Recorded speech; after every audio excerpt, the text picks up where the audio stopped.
associated gas incentives. Now, gas incentives are typically determined per project, not per company. And the exclusion clause currently existing is overly broad and counteracts other incentives. To cure this, our proposal is that, one, we either change company to project as it is currently written, or if we are going to keep company, then we are going to now list particular incentives that will be excluded if it will be on a company-by-company basis.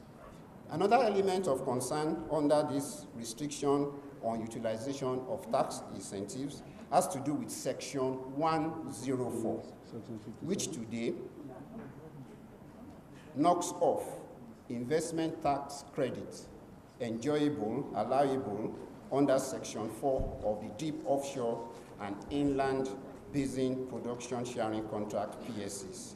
What Section 104 talks about today is only investment tax allowance. It has removed the investment tax credit that is currently enjoyable today. So our request, sir, is that there should be a retention of the current provision of Section 4 of the Deep Offshore Act that we have referred to.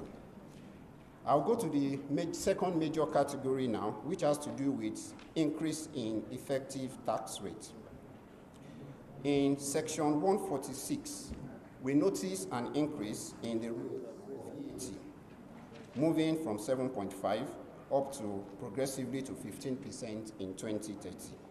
Not only that, when we look at certain sections like sections 21, 69, 27, 94, 97, as well as 71 subsection 4, we see the imposition of penalties where VAT is due either on an expense or an asset that is not charged, that the expense or asset concerned will not be tax deductible. This we consider not necessary. Also, when we look at the way the Act is written at the moment, there is the need to have clarity on how VAT waivers will be treated, so that someone will not come and say, oh, because you have a VAT waiver, you have not paid, and because you have not paid, then you will suffer these penalties. Now, we will notice here what we are asking for. One is that this double jeopardy, I will say it, in terms of the VAT on the expense on the asset not being tax deductible, the concern has already been addressed by the penalties provided for in the Nigerian Tax Administration Bill. If we look at Section 64, as well as Section 121 of the Nigerian Tax Administration Bill, we see provisions dealing with penalties where VAT has not been duly paid. So we shouldn't have this other provision within the Nigerian tax bill itself, which represents a double jeopardy. So our request is that this bit within the NTB relating to this should be cancelled. Then we also humbly request that the bill should clearly indicate that where VAT waivers are obtained, then VAT is not due. So the issue where VAT waiver has been obtained, the issue of VAT being due is obviated. And so the question does not arise that someone has defaulted and then is open to penalties. Then I will want to seize this opportunity to speak to the issue of the basis for capital allowances, because we see here that here talks about an expense or an asset being tax deductible or not. I would like to clearly say that today we have a robust legal framework for determining capital allowances and for utilization of same in our existing laws, be it in the PPT Act or in the Petroleum Industry Act or in the Deep Offshore Inland Basin Act, which I've talked about, or even in CETA and other things. And the essence of what the tax committee is doing now is to simplify things. So I think this is important to bear in mind. On this same subject, it's important to bear in mind that in the oil and gas industry, we work in concert with a lot of ministries, departments, and agencies of government that also provide oversight function, such as the NAITI, the NCDMB, the FRS, the CBN, amongst others. And a lot of us mostly are in partnership with the NNPCL, and this involves having work program budgets, performance reviews, audits, and all that. So let's keep in mind the need to simplify and to harmonize so that we don't have a situation where we are duplicating regulatory efforts, where we are making ease of business to be difficult, imposing onerous burdens of people, and becoming globally non-competitive. I will go to the second part under this, which has to do with Section 90. In Section 90, the bill as currently crafted brings capital gains into the revenue base of companies. And what that will do is that capital gains tax today is taxed at 10%. When we take this profit and we bring it into the revenue and tax basis, it's going to increase the rate that companies will pay eventually on such. So imagine a company that is under PPT regime, that the tax rate is 85%.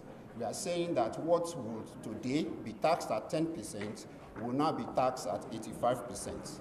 This is of concern to us, and our request, Honorable House, is that the current provision of 10% capital gains tax be retained. Another area of concern under the increase in effective tax rate has to do with two new clauses proposed to be introduced by Section 98. One, a 5-year limit for the application of a reduced PPT rate of 65.75%. This could significantly make the cost of doing business to increase and increase the overall competitiveness in the Nigerian oil and gas industry. And as such, we are asking that this time condition should be removed from this clause 7, Section 98. The other thing of concern to us under this has to do with Section 59, which introduces the development levy, meant to replace, amongst others, the Education Trust Fund, NASENI, and so on. Today, Education Trust Fund is deductible, or the education tax is deductible under PPTA. What we see today is that the development levy will not be tax deductible.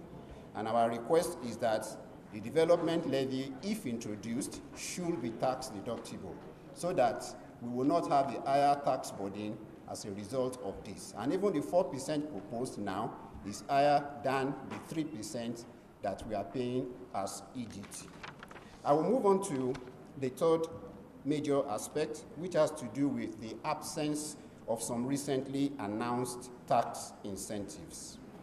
We note in the bill that part of the Presidential Order of 2024 relating to onshore and shallow waters non-associated gas incentives has been incorporated, but not all has been. In that same order, we have one relating to the midstream that has not been incorporated.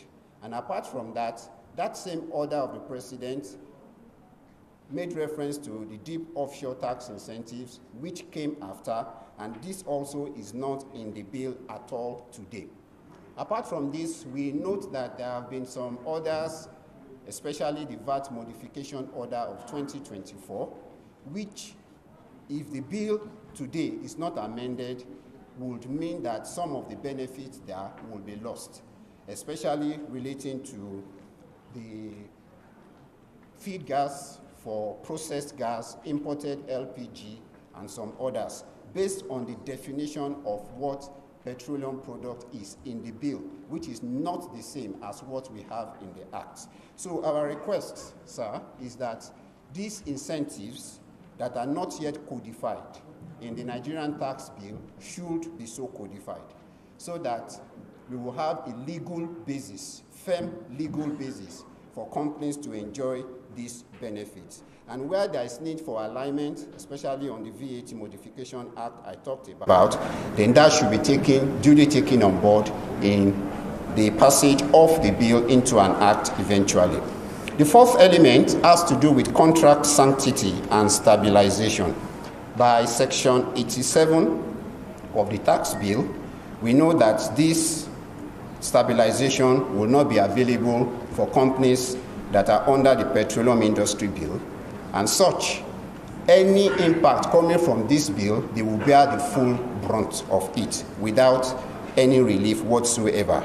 And this should make us to be careful in terms of what we do, so that we don't increase the cost of doing business and then we have like capital flight, because many companies are global players, and if Nigeria is not giving them the best on the capital they have the latitude to move elsewhere. And we in fact today have Nigerian local companies that are becoming international players. And let's not have a situation where even our own indigenous people, rather than investing in Nigeria, are now going outside Nigeria to invest because they will get better economic returns. So we are saying this so that this will be carefully looked at in the way that the bill will be firmed up into laws. And for those companies under this who have not even gone to under the PIE, if we have increase in rates that significantly change the economic conditions under which they have taken investment decisions, then it will trigger negotiations with the NNPCL and other people, which could further eat up the smooth operation of the oil and gas industry. So, sir, yes, sir, I'm about rounding up. To be clear, the OPTS supports the principles and the objectives of the Nigerian tax bill. Our concern is that these areas that require being looked at should be given careful consideration so that we do not place bottlenecks or additional financial burdens on the industry. We anticipate that our concerns will be addressed, and we would like once again to thank the House for the opportunity to present this document to the esteemed committee. Thank you, sir. Thank you very much. All the issues raised are well noted, and we believe that the best is what you want for this country. Thank you. Manufacturers Association of Nigeria, please.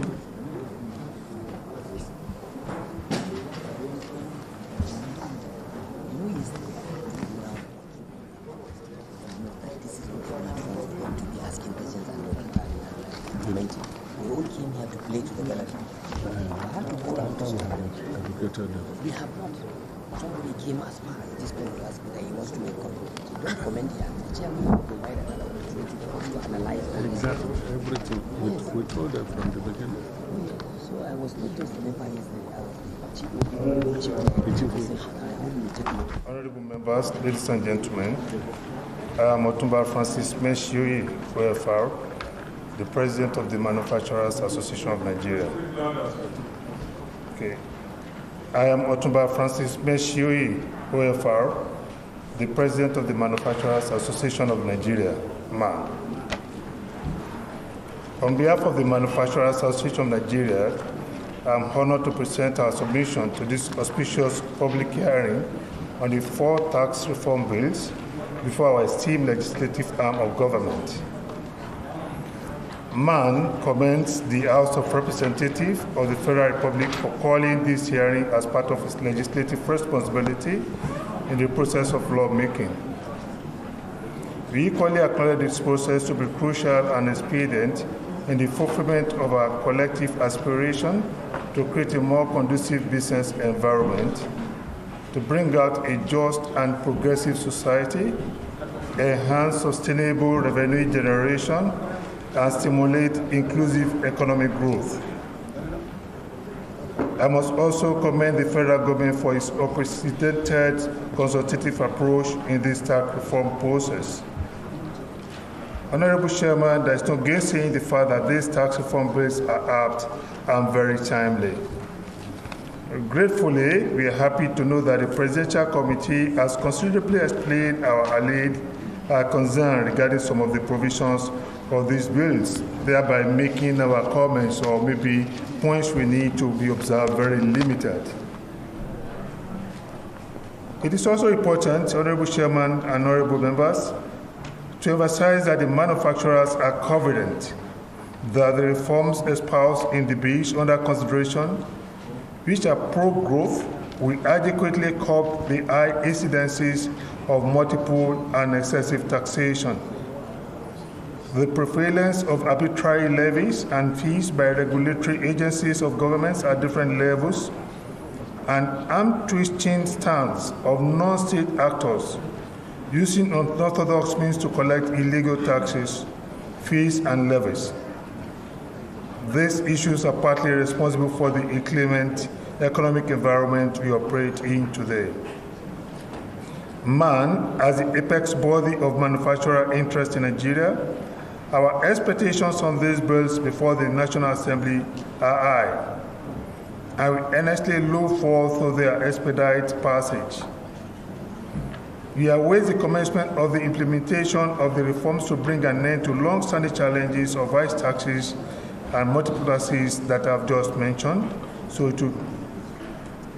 And we hope that this reform will bring about a new dispensation where the National Assembly will no longer approve earmarked taxes on businesses to fund government agencies, such as the recent case of the Financial Reporting Council of Nigeria, where companies are levied a percentage of market capitalization for listed entities and turnover for listed entities just to fund the operations of the agencies. Honorable Chairman and honorable members, I want to point out that the reduction in CIT rate from the current 30% to 27.5% in 2025 and to 25% in 2026 is laudable and we fully support its passage. The general trend, truly, all over the world, is the downward review of tax on company income taxes. And this will come as a huge relief to the beleaguered manufacturing industries and other businesses in Nigeria. It will also endear would-be investors and signpost the government's commitment to easing the cost of doing business in the country.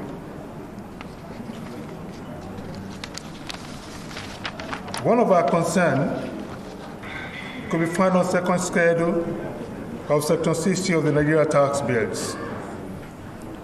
Beautifully, the provision of the tax bill on the free trade zone should be upheld as it offers clarity and aligns with the intent and letters of the enabling laws. We believe that it does not in any way jeopardize the incentives offered to the operators within the zone. Rather, it will ensure equitable tax treatment for companies operating in the customs territory and those licensed to operate within the free zones with respect to sales into the customs territory, thereby enabling fair competition while protecting the country tax base. No doubt, this is in line with best practice for the free zone, global best practices. But you need to take note of the impact of sale to customs territory, notwithstanding payment of duty. An example. Can you please be specific? Be specific to the bureaus and the sections, please. Yeah, I mentioned this section. Second schedule, Section 60 of Nigeria tax bill. Second schedule, Section 60. An example is not far-fetched in the situation in nearby Ghana. Ghana only allows up to 30% of sales into the customs territory subject to payment of duties and taxes, including CIT. Whereas we allow 100% sales. Exports by a zone entity are free tax only for 10 years, after which up to 8% CIT will apply. Nigeria offers indefinite tax exemption on exports.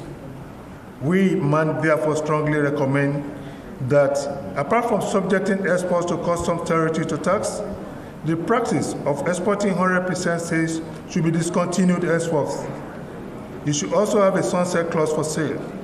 No more than 25% sale for qualified items of vital importance to the country should be allowed.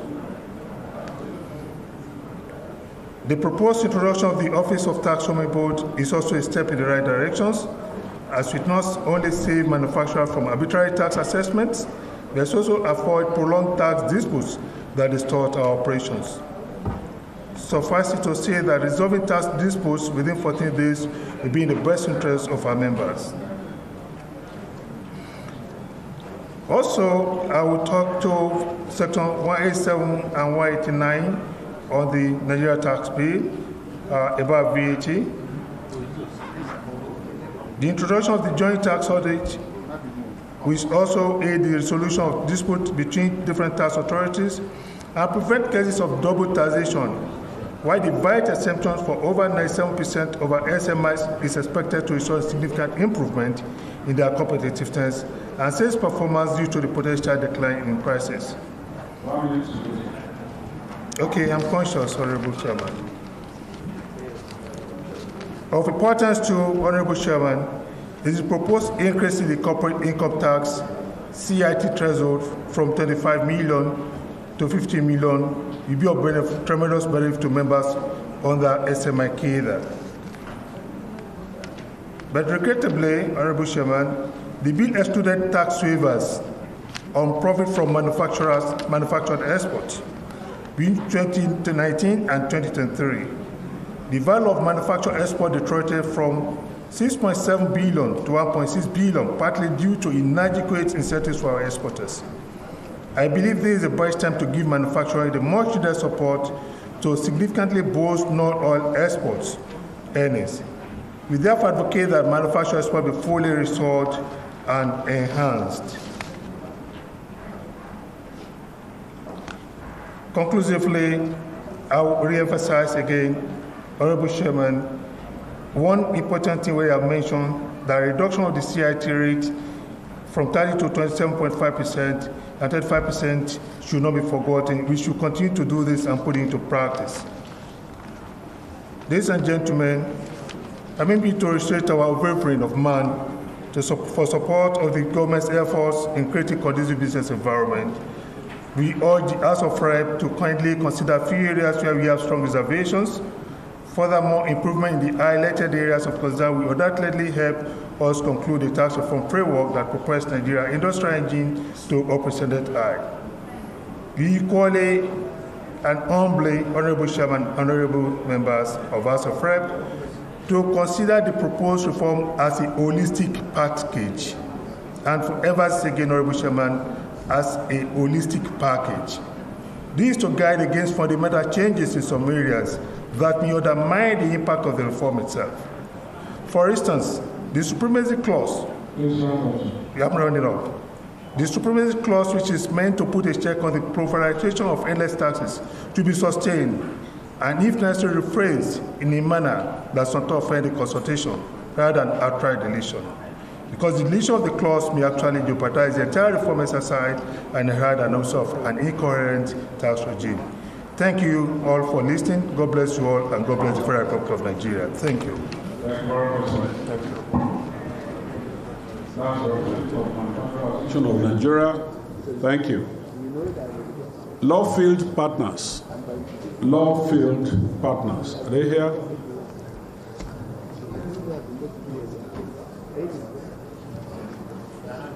They're not here.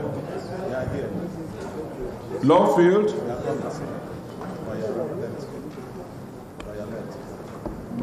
Yesterday too.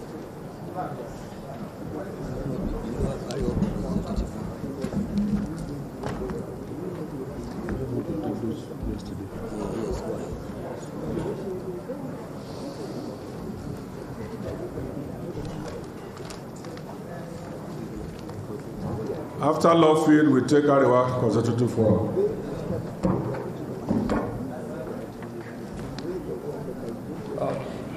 Good day, everyone. My name is Hassan Kasim. I'm here in respect of a proposal submitted by Lawfield Partners concerning amendment to the Joint Revenue Board of Nigeria Establishment Bills. Our proposal specifically. Are you law field? You are representing law field? Madam, are you also law field? Law consult. Law consult. Okay. Law field, please go ahead. Our proposal specifically relates to Section 31, Sub 1 and 2 of Part 5 of the bill, as well as Part 5, as well as Part 6, tax on boards. We respectfully adopt our proposal. Thank you, sir. Thank you very much for adopting the submission.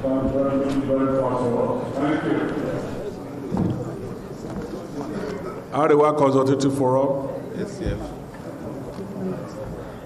If you can also adopt your proposal, it will be faster for us.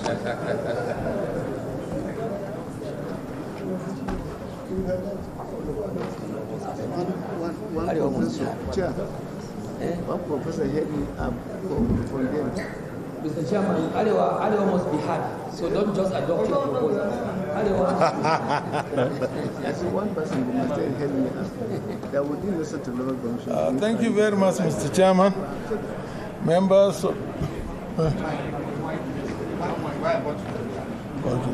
Thank you very much, Mr. Chairman. Members of the Finance Committee and this public hearing. And then the representatives of various organizations here present.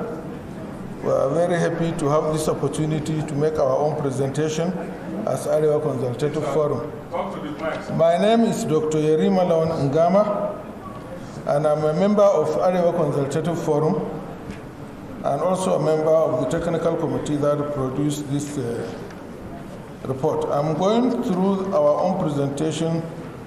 I think just I will highlight the major issues and draw attention to what our recommendations are, because I know time is of essence. I will start with the Nigerian tax bill, in particular section 146 of the tax bill, where a proposal is made to increase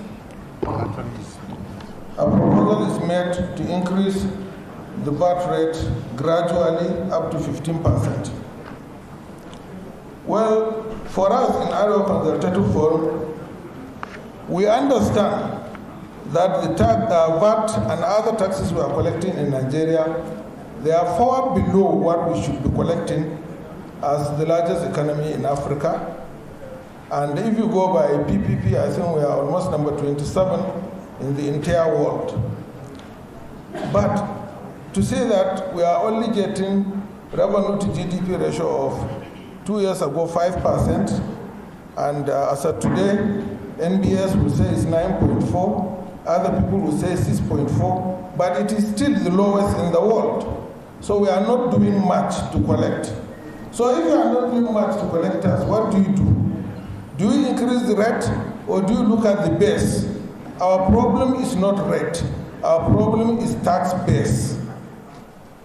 I don't want to mention the name of the organization, but one of the biggest international organizations in the world conducted a study, and they came up with what we call the E-efficiency ratio for VAT collection. That is how much VAT is out there for you to collect, and how much are you actually collecting. That the C efficiency ratio for Nigeria is the lowest in West Africa. We are collecting 20% of the VAT we are supposed to collect. So when we are doing that, do you increase the rate, punishing those who are paying VAT? Or do you go and put what you should put in place in terms of technological infrastructure, in terms of education, in terms of clearing and making the country very formal, so that you can get to know all the businesses, reach them, collect the tax, collect the VAT, and by doing nothing, we can actually duplicate, triplicate, or even quadruple what we are collecting.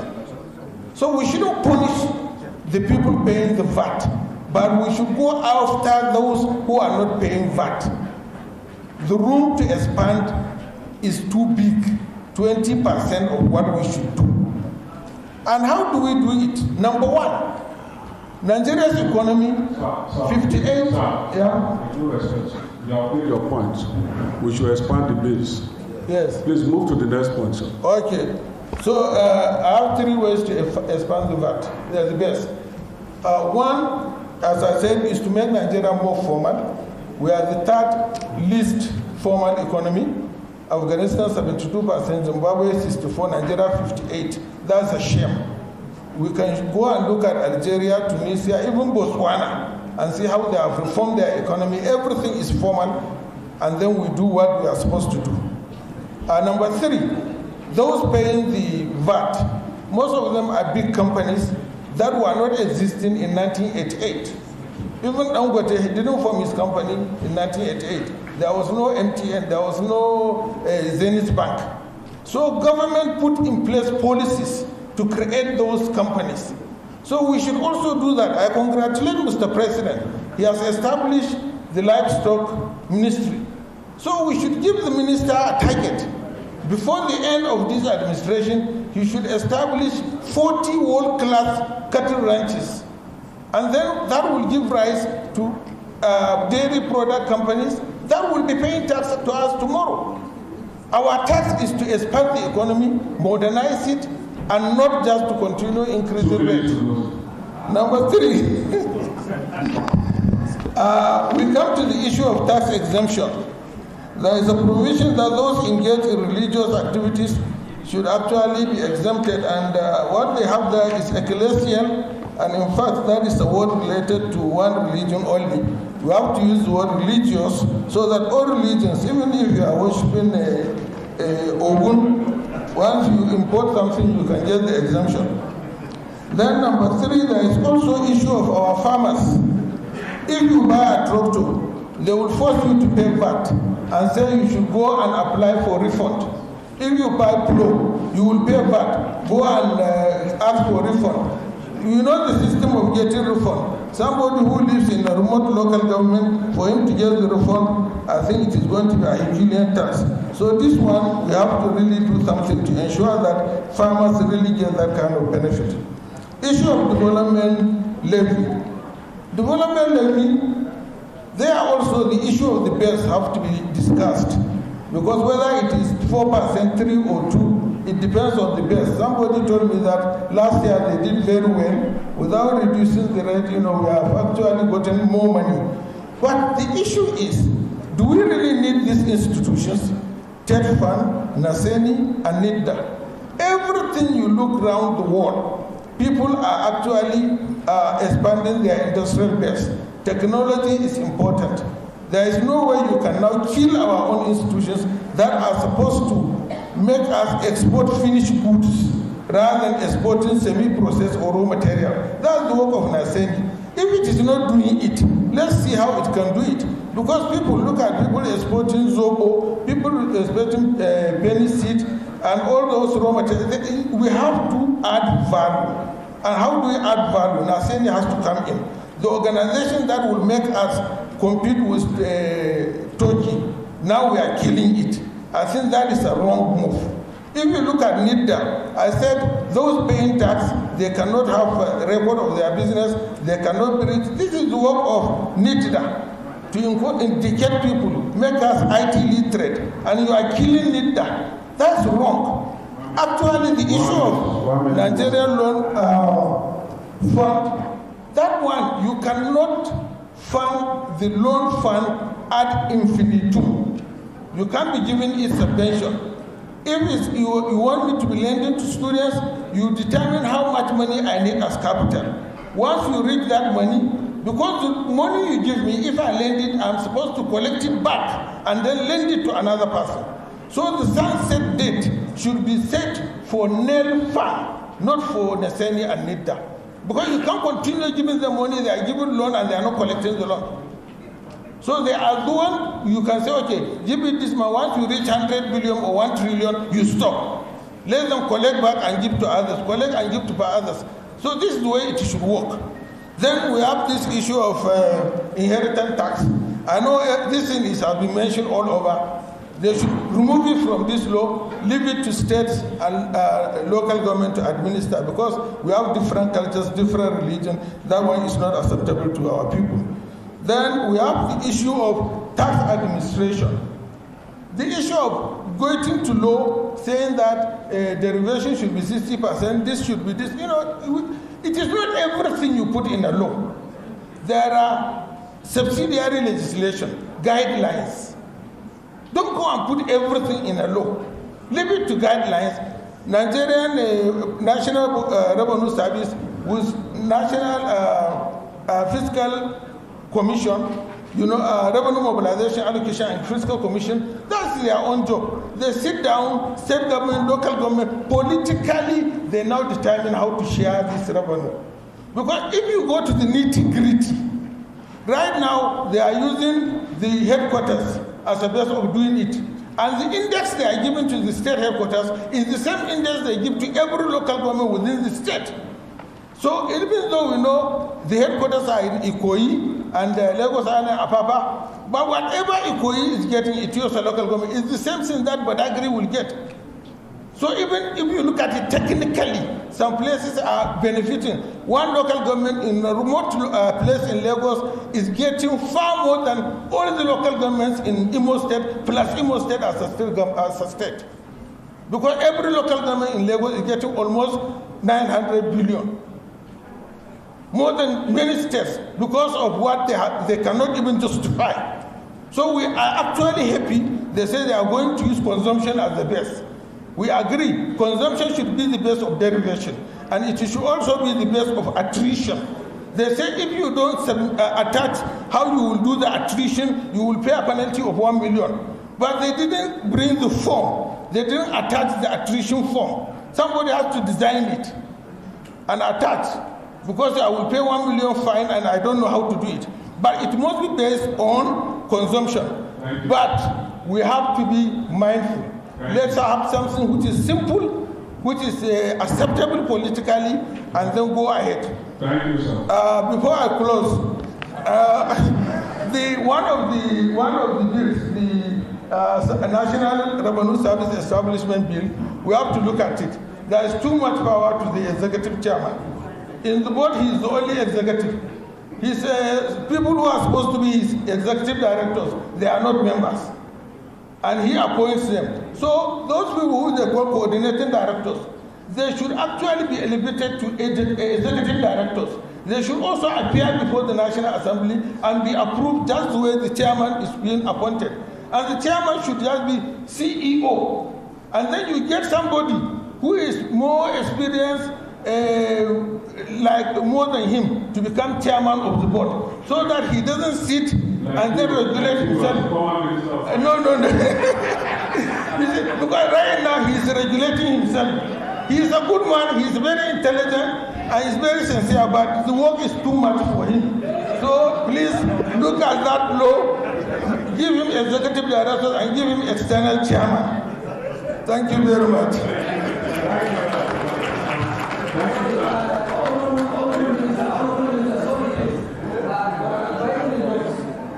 Why did you decide to keep secret the name of the organization that gives a statistical information that is in this one? I will advise you put a line and give to the clerk. Thank you, sir. We need to know the ability of this information comes to me. Because once I mention, they will say I'm an agent. I hope you have. Thank you. Please let us have. Thank you, Arewa Consulting for. You put an organization, so you don't want to mention the name. Is it credible?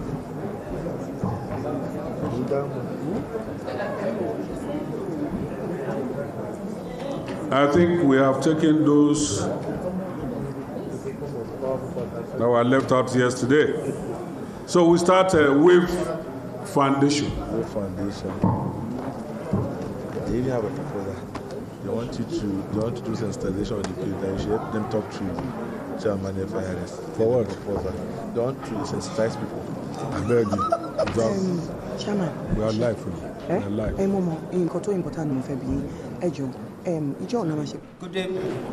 Good day, Mr. Chairman, Chairman, House Committee on Finance, Right Honorable Dr. James Abiodun, OON, and all the honorable members of this team.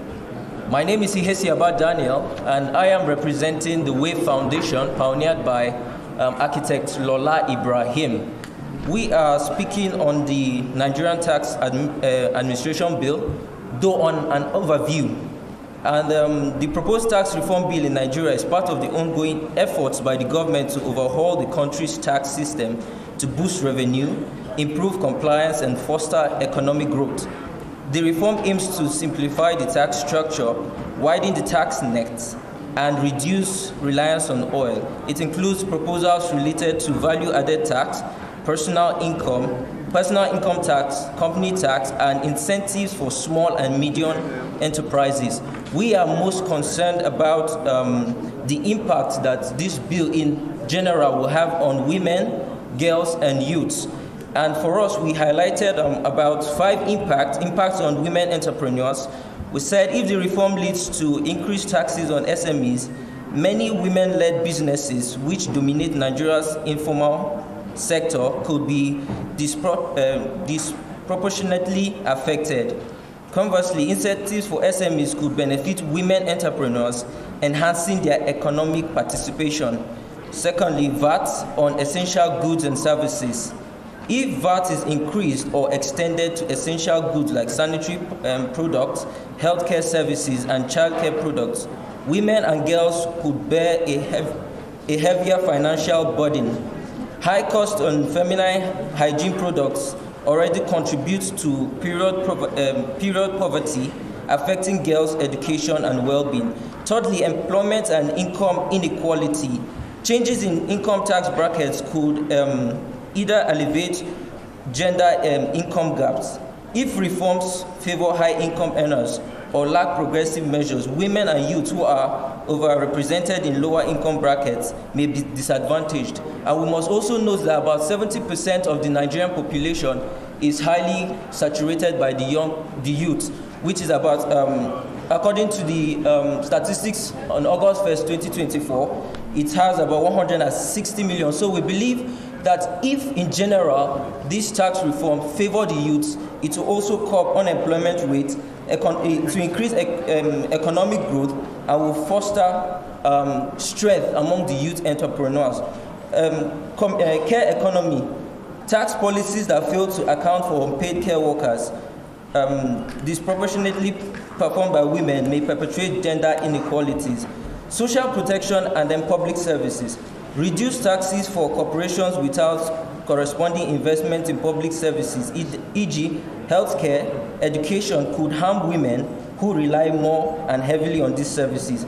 Here are some of our recommendations. 1, zero VAT on essentials, sanitary products, maternal health care, and childcare items. Support women-owned SMEs, tax incentives, simplified compliance, and capacity building.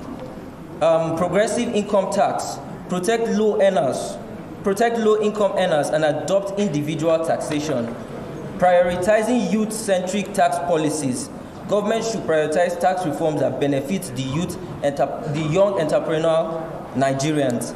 5. Recognize unpaid care work. Tax credit for childcare and investments in care infrastructure. 6. Gender responsive budgeting. Allocate tax revenues to healthcare, education, and GBV, gender-based violence programs. And finally, women inclusion. Ensure women's voices in tax policy formulation. Thank you very much, the WAVE Foundation. Thank you. I think it's also important. Maybe when you sit down, we'll talk to you. It's also important for us to know that most of the issues you raise are already VAT exempt. Food, sanitary, and all those, they are already VAT exempt. Okay, so it's not true that we are charging them VAT or even tax. They are already exempted. All right, thank you. So I'm sure the proponents of the tax bill will make their own input later. Sir, that this.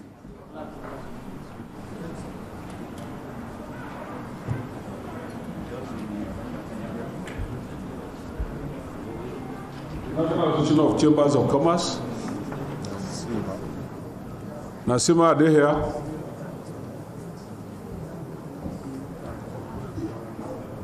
Not here.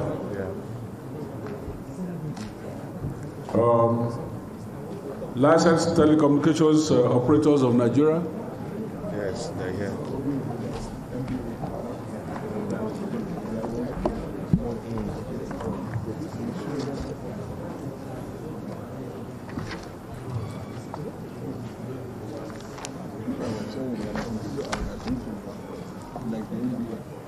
Good afternoon, very distinguished honorable members of this committee, Mr. Chairman, and all lawmakers here who work day and night to legislate for our dear country. I bring you greetings from the Association of Licensed Telecommunications Operators of Nigeria. Good afternoon to everybody. The Association of Licensed Telecommunications Operators of Nigeria would like to commend all the relevant stakeholders who have been working on this bill, particularly the National Assembly, the Presidential Tax Reform Committee, the FIRS, the Nigerian Customs, and His Excellency President Ahmed Bola Tinubu, GCFR, who thought it necessary to initiate the broadest tax reform probably in Nigeria's history. I'd like to commend him for that. We acknowledge that the reforms, if well done, will, among many things, expand the tax net, remove some ambiguities in our tax laws, unify our tax laws, and boost investor confidence. However, we have a few concerns, and we wish to respectfully request that the National Assembly consider some of these our requests and concerns. The first is the excise duty on telecommunications service. The Nigerian tax bill seeks to introduce excise duty on telecommunications service. And as a background, we know that excise duty, as global best practice, excise duty is a sin tax. It's a tax that is imposed on goods and services that governments want to discourage consumption, like alcohol, like tobacco, harmful goods that government wish to discourage, so they impose excise duty on them. And sometimes on luxury goods. So people who have excess money who want to buy $20,000 watches, then you can impose excise duty. They have money, so let them give government some more money. But to impose clauses 157 to 160 and the 10th schedule of the Nigerian tax bill seek to impose excise duty on telecommunication services. To seek to impose what is considered a sin tax on a service that is an essential service for all Nigerians would be unfair to the citizens, given that these taxes will be transferred to the end users. We are in a country that seeks to promote digital inclusion. We seek to promote financial inclusion, digital literacy, help people achieve socioeconomic empowerment through the use of the internet and digital education. To therefore impose excise duty on these services would be trying to undermine our own efforts as a country in trying to improve the well-being and the welfare of our citizens. So we think that provision should be reconsidered, given that as a global best practice, it is a tax that is imposed on goods that are aimed to be discouraged, not goods that or services that you seek to encourage their consumption. This is the first submission from the Association of Licensed Telecommunications Operators of Nigeria. Our second input, honorable members, members of the public, senior government officials present. Our second input is that we would like to secondly appeal to the National Assembly, working in collaboration with the Presidential Tax Committee, to consider one of the provisions of the Finance Act of 2023, consider reviewing it in this tax bill. It seeks to impose import duty on goods imported from outside Africa. As a country that seeks to promote manufacturing, seeks to promote local production, we think that equipment that are used for these purposes should be exempted, because by the time you impose import duty on these equipments, the end user services become very expensive and non-competitive in the global business environment. So we think that equipment imported from outside Africa. Outside Africa. Yes, the Finance Act should be duty free. not duty-free, but there's an extra import duty imposed on them from the Finance Act of 2023. We seek that this be reversed by this bill, just so that we have a way of encouraging local production and local services. As you may be aware, for instance, telecommunication services, the equipment used for telecom services are produced in only about 5 countries, 6 countries in the world. You talk about the USA, Sweden, China, India. Very few countries produce telecom equipment across the world. Even the first world countries import telecom equipment. So to impose extra duties makes it imperative that services continue to go up, and that will impact on our ability to promote the digital economy. Now, this applies to other manufacturing equipment as well. So this is our second input. We'll have a few more inputs, but for want of time, we have noted them in our presentation and they are submitted to the committee. Thank you very much. And once again, we commend the federal government, His Excellency the President, this Right Honorable House, and members of the executive, the FIS chairman, the tax committee chairman, everyone who has worked day and night to help us to work on this significant reforms. Thank you very much. Thank you very much. What is the issue of Thomas? Are you there? Okay. Independent and International Association of Independent Tanker Owners. Tanker owners. It's coming. Okay.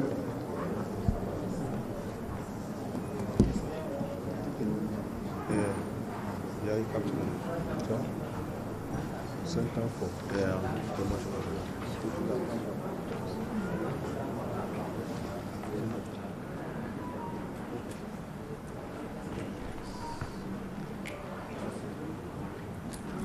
Good afternoon. Sorry. Good afternoon, Honorable Chairman, distinguished honorable members of the committee. Okay. My name is Kende Wilkie, and I'm here representing the International Association of Independent Tanker Owners. We submitted our papers. Yesterday, we made sufficient copies available. I intend to be very brief. Just to highlight the points we made in our paper, one of which we seek clarification that there's no total clarity on the position on taxation of non-resident companies' income or profits arising from hire under a charter party. We make specific reference to Section 18 of the tax bill based on the definition of the term permanent establishment, which includes vessels. Such companies may be inaccurately deemed to earn income from Nigeria. We've also, under the time charter party, a vessel that has called once in Nigeria may not call again under the duration of the charter party or future charter parties. As for the owner's income, that is from hiring out of the vessels to charter parties who may not be Nigerian companies, usually under a contract concluded outside Nigeria for worldwide trade. Such income is neither derived from lifting freight or hiring out of the vessel, with the contemplation of calling out at Nigeria again. We most humbly seek from this House that more time be afforded our members, as more clarity is required under this section, particularly Section 18.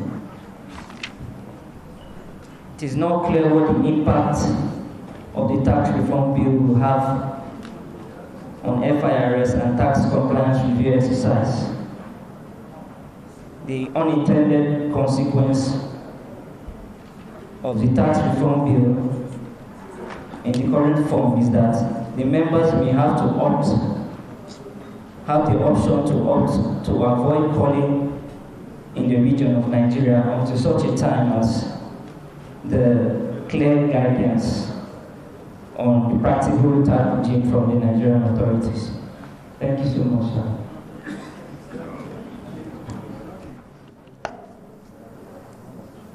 It's a four page. We just rely mostly on section 18 as a whole. Thank you very much, sir. Thank you. Professor Abdulmumini Bala Ahmed.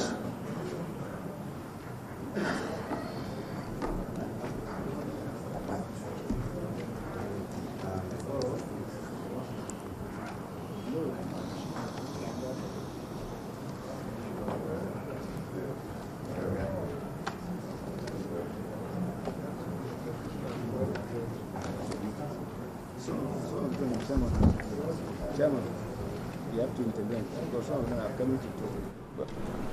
It's a personal one. The type is Professor Abdulmumini solution.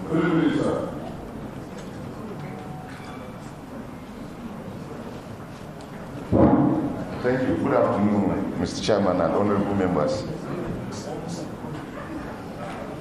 My name is Abdulmumini Bala Ahmed. I teach law in Bayero University, Kano. I have submitted a personal memo to this committee because of my interest as a stakeholder in the process of tax administration and management in Nigeria. I teach law and I also relate to professionals. Sorry, come to the mic, sir. Okay. Thank you. I mean, it is an opportunity that I wanted to take to come and commend the effort of this administration in the improvement of our tax terrain. I mean, every professional in this field will agree that improvement in our tax system had been very necessary, and therefore this is a very commendable effort, and it is well supported. And especially too, it has been well articulated, and to that extent, it is also commendable. Especially looking at the objectives of the reform bills, the four of them are very okay, very interesting, and very, very good for the development of our tax system. However, I have some basic concerns which I have raised in the memo, and I wish and I hope that they should be taken a look at again. The first is, considering the principles of tax administration, simplicity is a very big factor in the success of every tax system. And now that we have opportunity of taking this second look at our tax legislative provisions, I think we should take the issue of simplicity very critically, take a very critical look at the issue of simplicity again. The first problem I have with this is, especially between the tax administrative bill and the tax bill, there had been excessive cross-referencing, which is going to affect the effective implementation of these taxes. I have made some references in the paper, but there are over 70 provisions that will not be implementable by only the one tax provision. The Nigerian tax administration bill will not be effectively implemented without cross-referencing to the Nigerian tax bill. And I think this is highly unnecessary because it will affect the success of implementation of the tax. There is the provisions of Section 3, which is given the jurisdiction of the tax. There is the provision of Section 12. There is the provision of Section 49, Section 50, and Section 143. All these sections are given example in the presentation. And I think it's very critical that we take a second look at them because it will necessarily affect the implementation of these tax laws.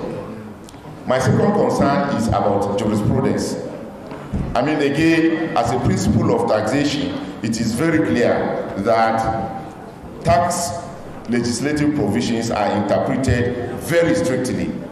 And the principle that is on ground is if there is any conflict in the interpretation of a tax, it is resolved in favor of the taxpayer. And that will therefore mean that it will negatively affect tax collection if these issues are not looked at again for the second time. And I've also cited some examples.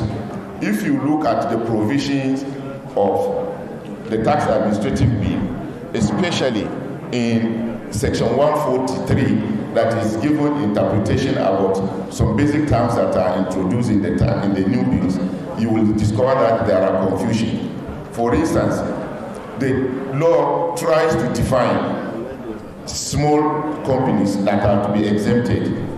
And in section 143 of the tax administrative bill, a small company is defined with some figures of finances, especially in the fixed access. He said 100 million naira. If you look at the provisions of section 202 of the Nigerian tax bill, it says the fixed assets should be 250 million. So you will discover that there is a clear conflict in the interpretation of that term, and this will negatively affect implementation of the tax legislation. There is also the interpretation about who is a CEO. And unfortunately, the interpretation did not take into consideration the fact that CEO could be interpreted from different angles. It simply says a CEO is the chief executive officer of the relevant tax authority. However, there are responsibilities that are placed on CEOs of companies. So if you say CEO in this law is the chief executive officer of the relevant tax authority, which means that the tax payers who will also operate through their CEOs will actually not be captured. So I think we can also take a second look at this provision. There are so many other provisions that have given interpretation to some terminologies that have created problems, which I have cited. The third one is I have problem with the provisions of section 56. Section 56 of the tax administrative bill is talking about the allowance given to small companies. Unfortunately, that section did not advert its mind to medium companies. It only said if a company is having a capital of less than 50 million naira, it is exempted.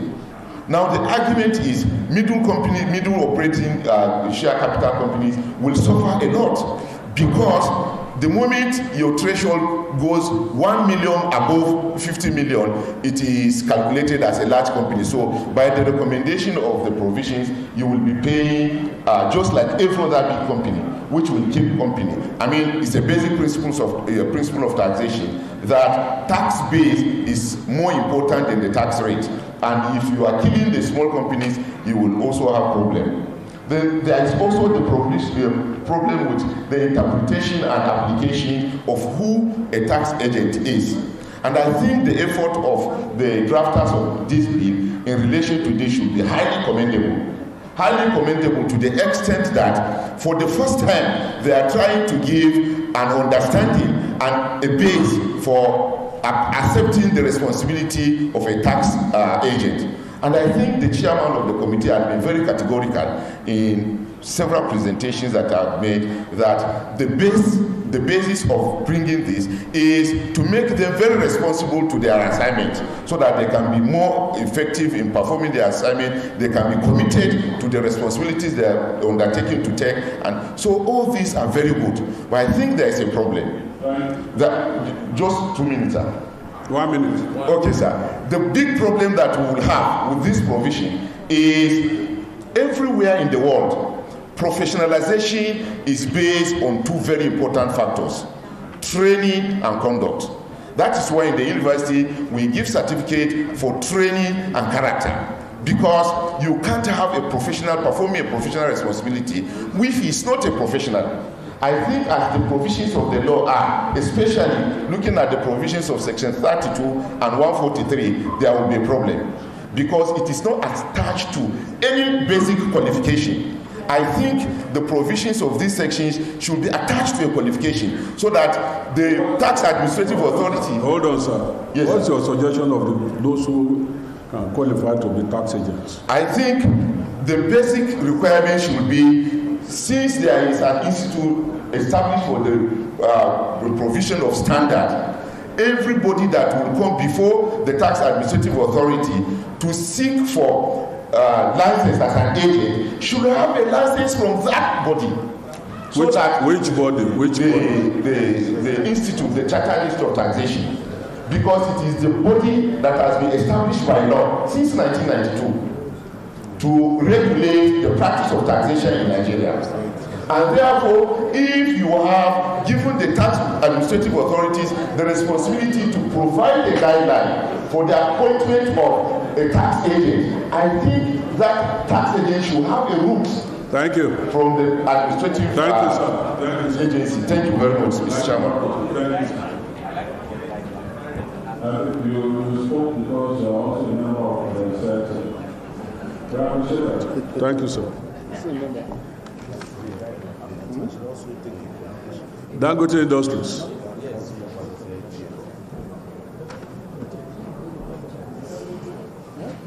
Dangote Industries, are they here?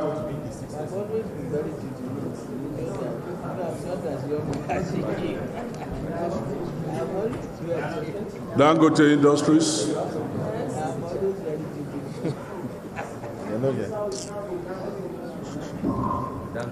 Development of Science and Technology. Ali Jesse, approach here. Ali Jesse, approach here. Development of Science and Technology. He's coming. All right, please. Ali.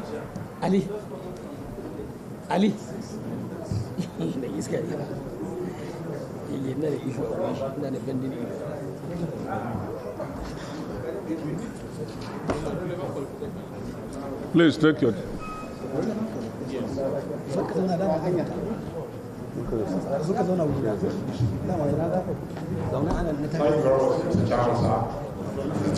Distinguished members of the House of Reps Committee,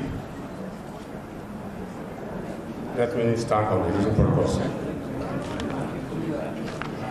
Protocols and pleasantry, distinguished honorable members, ladies and gentlemen, I am David Biyuku, a retired teacher who taught physics and mathematics in the early years of my teaching career across the country in various institutions, secondary school, college of education, and polytechnic for almost 40 years before I retired. Let me just quickly acknowledge the presence of one of my former leaders, former Deputy Speaker, Idris. Well done, sir.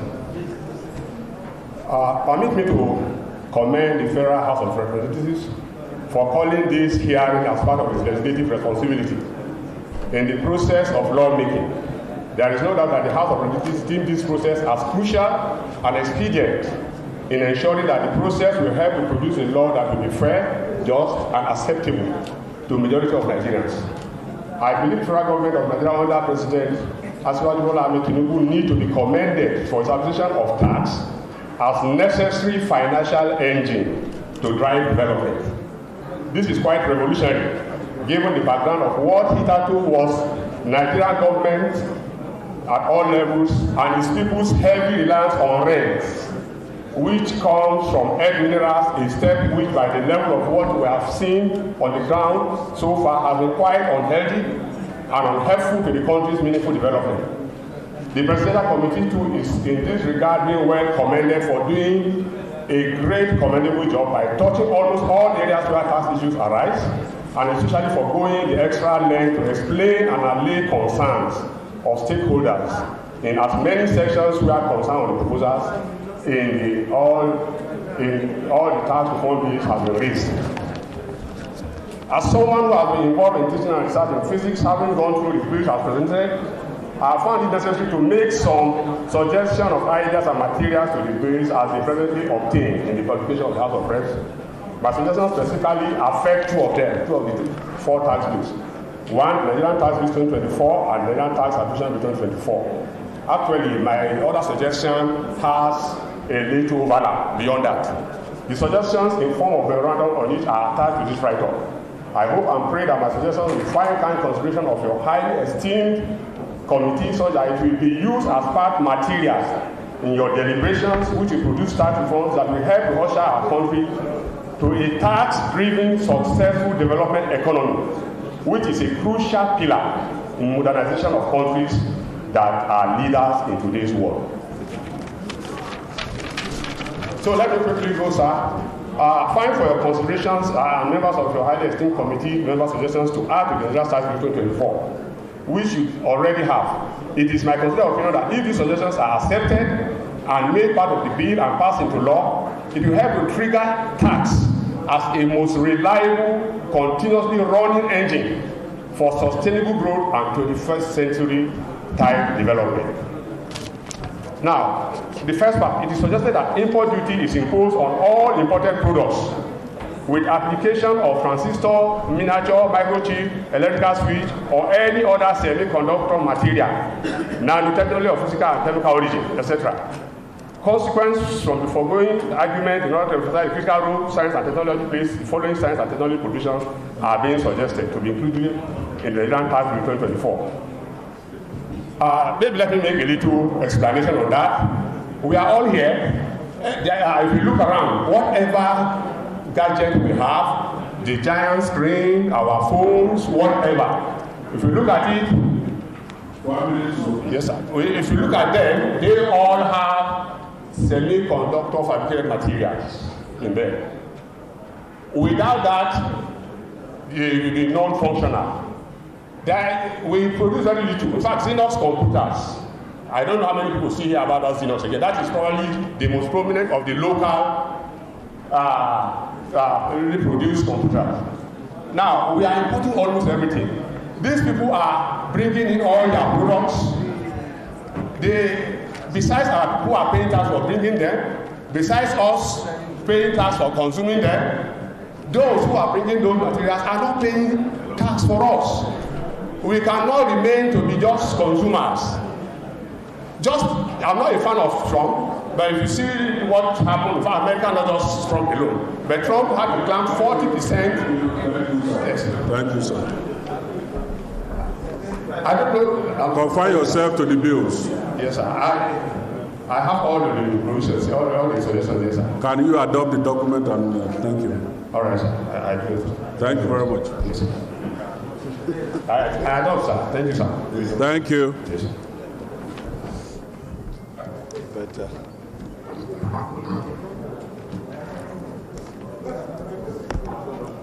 Law consults.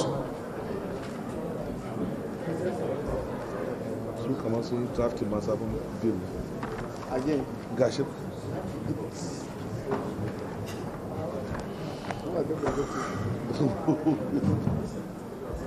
They are not here. They are here. They came out earlier.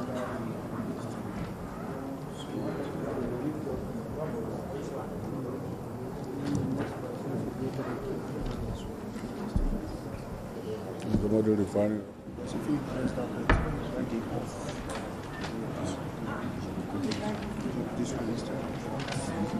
Yes, it's about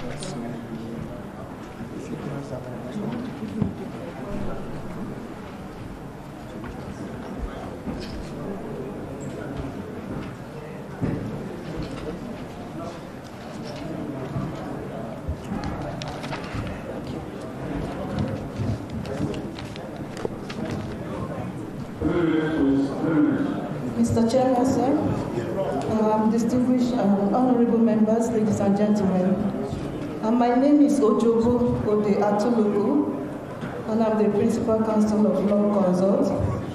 I'm here in my head tie as a Nigerian citizen, and I'm not representing any platform.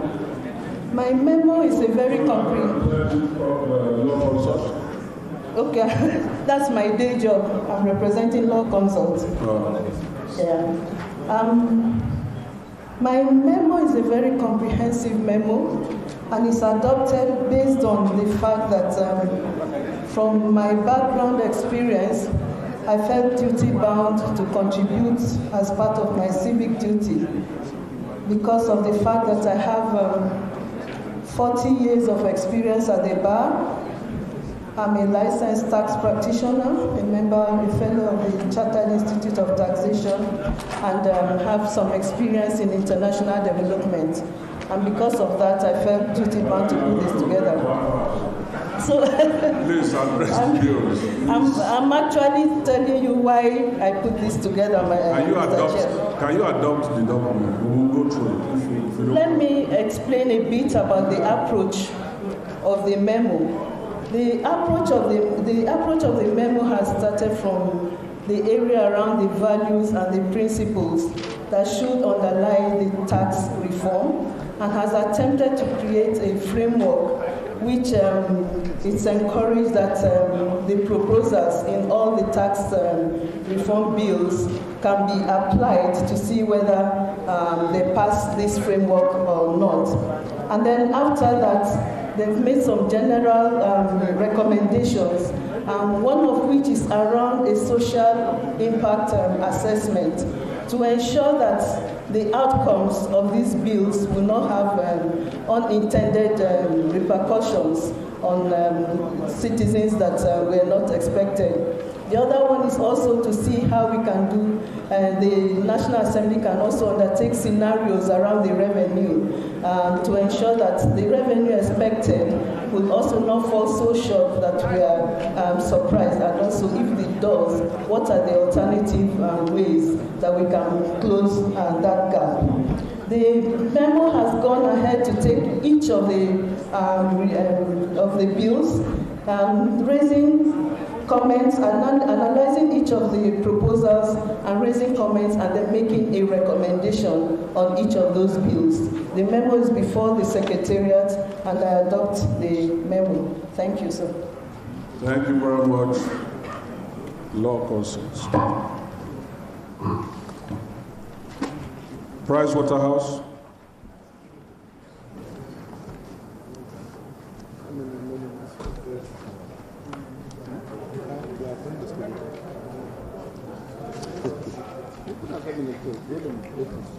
So that tomorrow I think would as well 12:30.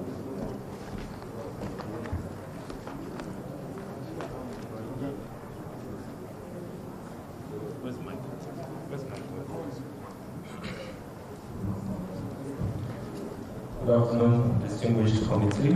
My name is Emeka Chime. I am a tax director with PricewaterhouseCoopers, PwC. I'll briefly go through our recommendations. We did so at the other hearing by the Senate earlier. So we've divided them into two. We have recommendations as relates to Nigerian companies, and we have recommendations and proposals as relates to foreign companies. So a couple of amendments I would say in the tax bill. One of them is that Nigeria is looking to tax undistributed profits of subsidiaries of Nigerian companies. So Nigerian companies have expanded into foreign countries. Before those foreign countries even distribute their dividends, there are proposals in the bills to tax those profits. We think that we might be in a very early stage to implement this rule, and we think that it may discourage Nigerian companies from expanding into these foreign countries and also plowing back their profits in the foreign countries, to grow and then in future repatriate more. In fact, currently, if a foreign company distributes dividends to Nigeria, that dividend is exempt. And we think that bringing this may not be the right timing, especially as we look to solve our foreign exchange issues. Another big issue that affects Nigerian companies is something called the minimum effective tax rate that has been included in section 57 of the bill, of the tax bill. So the minimum effective tax rate says that every company, regardless, you cannot pay lower than 15% of your qualifying profits before tax. We think that this may not give full benefits to companies that have been identified as deserving of some incentives. And I'll give an example for companies that have something called pioneer incentives, for example. So it's almost like you're giving an incentive on the one hand, but on the other hand, you're still required to pay 15% of your qualifying profits before tax. So we think that that needs to be looked at, especially with regards to certain sectors that the government is looking to encourage. Another issue with regards to this minimum effective tax rate is even the way it's calculated. So not to go too technical, it's calculated as the tax that you pay over your qualifying profit before tax. For some of us are accountants here, we know that your tax expense is not necessarily the tax that you pay. There's something called deferred tax, which can make your real expense above that 15%. But if you're limiting what you're looking at to your cash tax, it may put Nigerian companies in a disadvantageous position. Looking at foreign companies, because we know that one of the canons of taxation is equity, and we do not want to treat foreign companies differently from how we treat Nigerian companies, so that we continue to encourage them to come to do business in Nigeria. So there are some changes that affect foreign companies that we may need to look into. One of them is that foreign companies, especially the ones that provide digital services in Section 17.7 of the tax bill, the ones that provide digital services, we're looking to tax them on their entire profit margin, right? So we're looking to tax them on their profit margin ratio compared to the revenue that they derive from Nigeria. So we think that this may rob their home countries of taxing rights. And many of these foreign companies, when they see these kinds of rules in countries that they are trying to invest into, they begin to get worried. So we think that that needs to be looked into, because many of the global rules, the way taxing of digital services applies, is that they give the market country a fair share. But the way we've done it is not a fair share that Nigeria is looking to tax, is to tax the entire profits, so to speak. So we think that that needs to be looked into. Another point is how the profits for these foreign companies is attributed. The way it's done now is to be computed on the global profit margin. But we think that the way it should be done is that they should actually look at if the foreign company can prepare its financial statement and can justify what its profits are. There's no need for us to limit it or to restrict them to be taxed on their global profit margin, because they've disclosed what their profits are. So imposing that global profit margin ratio as a minimum ratio can be disadvantageous to foreign companies. Another point is on the way the profit margin, again for foreign companies, is defined. So it says that they are calculated earnings before interest and tax. Earnings before interest and tax means that they are not allowed to take a deduction for interest costs. Many of these businesses are very capital intensive, and because they're capital intensive, these companies have to take loans that they pay interest on. 2 minutes, sir. Yes, sir. Why are you defending foreign companies? No, so I divided the presentation and we've spoken about Nigerian companies. You are talking about companies taking loan outside our shop. What's our business about that? No. So taking loans to invest in Nigeria is what I'm saying. Oh, okay. So after taking loans to invest in Nigeria, the way we are taxing them, we're looking at their earnings before they take a deduction for interest. And I'm saying that interest is a valid cost that they should be allowed to take a deduction for. If they are transferred. Yes, sir. All right, and the next point is around, and this is for companies in general. So there are some, should I call them regulations, subsidiary orders, executive orders that have been issued pursuant to the laws that will be repealed by this tax bill. So a lot of businesses have relied on these executive orders to structure their transactions. And there's not a lot of clarity on how these executive orders, or the status of these executive orders now that the original laws have been repealed. What we have in the law is to say executive orders that are consistent with this law will remain intact. But there's no framework to define what is consistent, with this law. So we think there should be a bit more clarity on what that framework is, or better still, you can even list, in a schedule, all the executive orders that remain valid, so that businesses can know what is, is still effective, even though their principal legislations have now been repealed. Thank you so much, sir, and hearty recommendations from PwC as we carry out these proceedings. Thank you. Thank you very much. Center for Promotion of Sharia. Center for Promotion of Sharia. They're not here? They're here.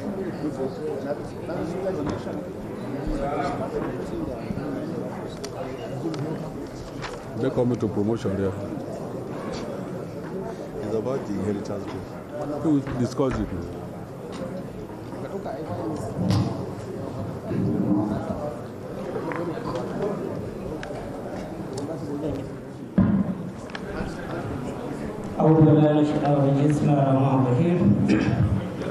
The chairman, honorable members, the audience, good afternoon and assalamu alaikum. I'm here to present the position of the Center for Promotion of Sharia on the tax reform bills. The center, which is all out to promote good governance, is of the view that the tax reform bill are good enough, but there are some concerns that the center would want the National Assembly to take care of before passing the bills into law. 7 of the concerns are noted in the Nigerian tax bill, while the other 2 are in respect of the Nigerian tax administrative bill. With the chairman, the first concern on the list in the document made available to you is on the supremacy clause. Many interest groups have spoken against the statement made in the bill that the law will have supremacy over all other laws. And the center is concerned about the constitutional provision that made Constitution to be seen as the supreme law over any other law. So the center is suggesting that Section 202 of the bill should be expunged, so that the Constitution of the Federal Republic of Nigeria can retain its supremacy. The second concern is on the need for inclusiveness. While in Section 164 of the Nigerian tax bill, exemptions were given on income, profit, gains accruing to certain person and organization, it was discovered that the term ecclesiastica was used, which is normally used for all the religious group in the country. Is normally targeted at a particular group or particular religion. So the center suggests that term should be changed with religion, so that all religious organizations in the country could feel that they are carried along. Number 3 is on the inheritance tax. Section 4, subsection 3 of the Nigerian tax bill has made a provision on taxing family income. And just like some organization from yesterday to today talking against that provision, this center is also against it. And so the center is recommending that that particular section, which is just about 3 lines, should be expunged. Or if that is not what the bill is talking about, another clause should be there to clarify the meaning of that family income. The fourth concern of the chairman is on the value-added tax rate. Many interest groups have spoken against gradual increase in the rate from 10% in 2015 up to 15% by 2030. So the center is not comfortable with any increase in the VAT rate, considering the challenges the masses are facing on removal of subsidy, removal on petrol, on electricity, etc. the floating of the naira, and many other challenges. So the masses should be left with these challenges for now. And so the rate should be reduced even to 5%, or at least the 7.5% that is persisting since 2020 should be retained. Concern number 5 is on the exempted list of VAT exempted items. The center discovered that some of the items on the list, as per section 190 of Nigerian tax bill, they are in the Finance Act 2020, but there are some that have been removed. So the center is of the view that all other items should be returned to this bill. Mr. Chairman, concern number 6 is on the VAT and vulnerable farmers. In the bill, it was provided that equipment and facilities for farmers, when they purchase them, there will be VAT. And later these farmers can claim for refund. So the center is of the view that acting for return after making heavy payment on these facilities may pose significant hardship for the poor farmers, particularly those in the rural areas. So the center is proposing that this subsection should be replaced to prevent negative impact on vulnerable Nigerian, especially farmers in the rural areas. Sunshine number 7, which is the last one on the Nigerian tax bill, is on development levy. And I think from yesterday to today, almost all commentators, all interest groups on development levy are expressing high reservation against any plan to systematically phase out TED fund, NIDA, and NSENI. So the Center for Promotion of Sharia is also against any effort to remove these agencies of government because of the contribution they are making toward educational development of the country, ICT development, and science and engineering technological development. So then, Mr. Chairman, let me quickly go to the two concerns about the Nigerian tax administration bill. The first one is on the sharing formula for VAT. At the center, note that the concept of derivation in section 142 of the bill like clear definition throughout, not only in the Nigerian tax administrative bill, in other bills, but the center could not say any clarification as to what is meant by derivation. So for that reason, the center proposed amendment in section 143 of the Nigerian tax bill, which shall show definition of derivation as the location where the actual consumption of goods and services takes place, regardless of where VAT returns are filed. And section 145, 144, 145, and 147 of that bill should be amended to replace supply or supply, these are terms used, with consumption or consumption, so that so as to attribute derivation to consumption. So when that is done, Mr. Chairman, the current 20% share for derivation, if attributed to the location of consumption, should be retained. We shouldn't go for any addition or reduction of the amount for derivation. Finally, Mr. Chairman, fiscalization issue. Many organizations have made presentation on it, that Section 23, subsection 1, and Section 69, subsection 1 and 2, and Section 99, they need to be deleted from the Nigerian tax bill onto the country is ready to implement the provision made therein. This section, we are talking about use of technology for assessment, for collection, for reporting of taxes. So the center has the feeling that it is a good thing, but Nigeria is not ripe, is not yet ripe for that.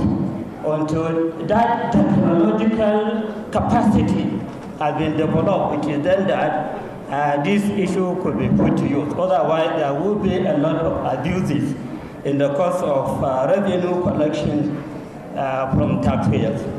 So in conclusion, Mr. Chairman, the Center for Promotion of Sharia, which is purely about promotion of good governance in the country, it prayed that its concern should be objectively considered for favorable amendment to ensure that the Nigeria tax reform bill are fair, equitable, and in the best interest of the Nigerian people before they are passed into law, so that good public financial management and good governance could be assured in Nigeria. Thank you very much. Thank you, Professor, for promotion of Sharia. Mr. Chairman, I have a submission. I don't know if I will be given 3 minutes to. I have a memo. No, apart from this one, I have my personal memo. It has been registered, Mr. Chairman. I thought since I'm here, Mr. Chairman, you allow me just 3 minutes to present it. All right.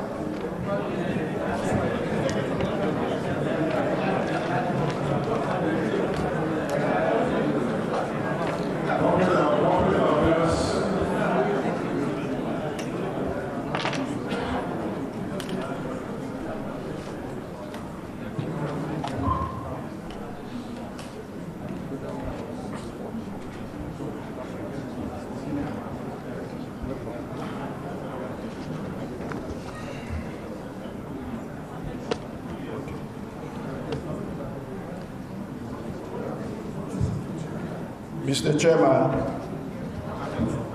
honorable member of this committee, my name is Orishejo Ayomide. I stand in the stead of the Registrar General of Corporate Affairs Commission, Mr. Hussein Ishaq Magaji, SAN. On principle, Mr. Chairman, we are not in any way opposed to the bills, but we have a few observations. For the Joint Revenue Board of Nigeria Establishment Bill, we have no comments. The Nigerian Tax Administration Bill, we are suggesting that the phrase passive income in Section 6 of the bill that qualifies a non-resident for exemption from compulsory registration for tax be defined for clarity. The way it is couched, it is not clear whether portfolio investors will not be required to register. If they are not, the question arises as to which account withholding tax dividends will be credited to. And we also observe that reference to state service for the State Internal Revenue Service be dropped for its proximity with the Department of State Services at the federal level. We are suggesting that in its place, SIRS, that is State Board of Internal Revenue, be used. For the Nigerian tax bill, we are stating it's a bold step to eradicate small businesses or to encourage small businesses, but we believe deliberate steps should also be taken to widen the tax base. We are suggesting that any business that has a monthly turnover of over 1 million naira should be forced to register with the Commission in a bid to register, or in a bid to widen the tax base of the country. And then finally, Mr. Chairman, for the Nigerian Revenue Service Establishment Bill, our major challenge with the bill is with sections 6, 14, and 18. I think that had already been alluded to. We just want to make emphasis that government has promulgated laws to make sure that the chairman in the private sector, the chairman of a body, does not double as the chief executive.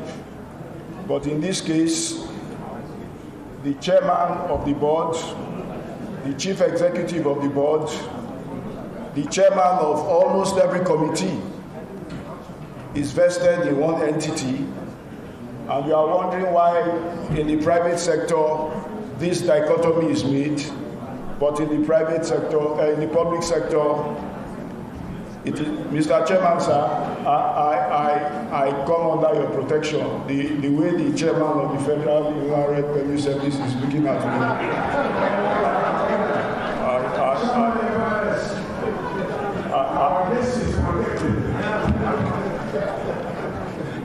Mr. Chairman, we will adopt what we have presented. I rest my case. Thank you, sir.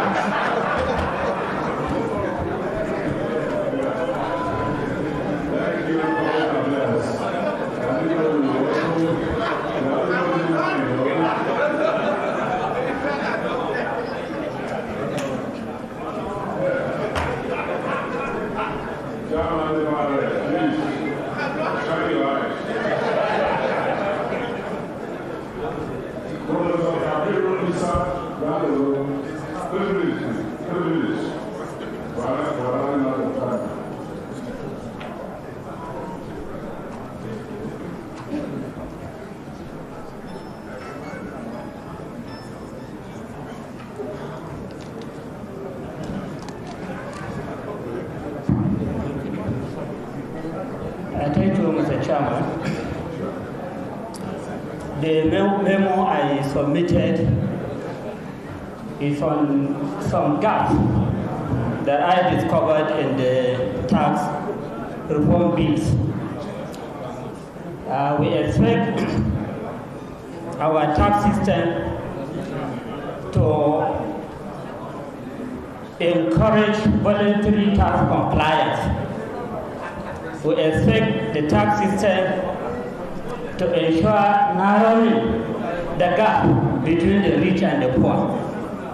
And then we expect the tax system to ensure effective economic stability. So when I checked the bill, sorry, Mr. Chairman, I'm a professor of taxation at Prince Abuja University. I'm also a professor of accounting at Bayero University, Kano. I'm fellow of ICANN and fellow of CITN.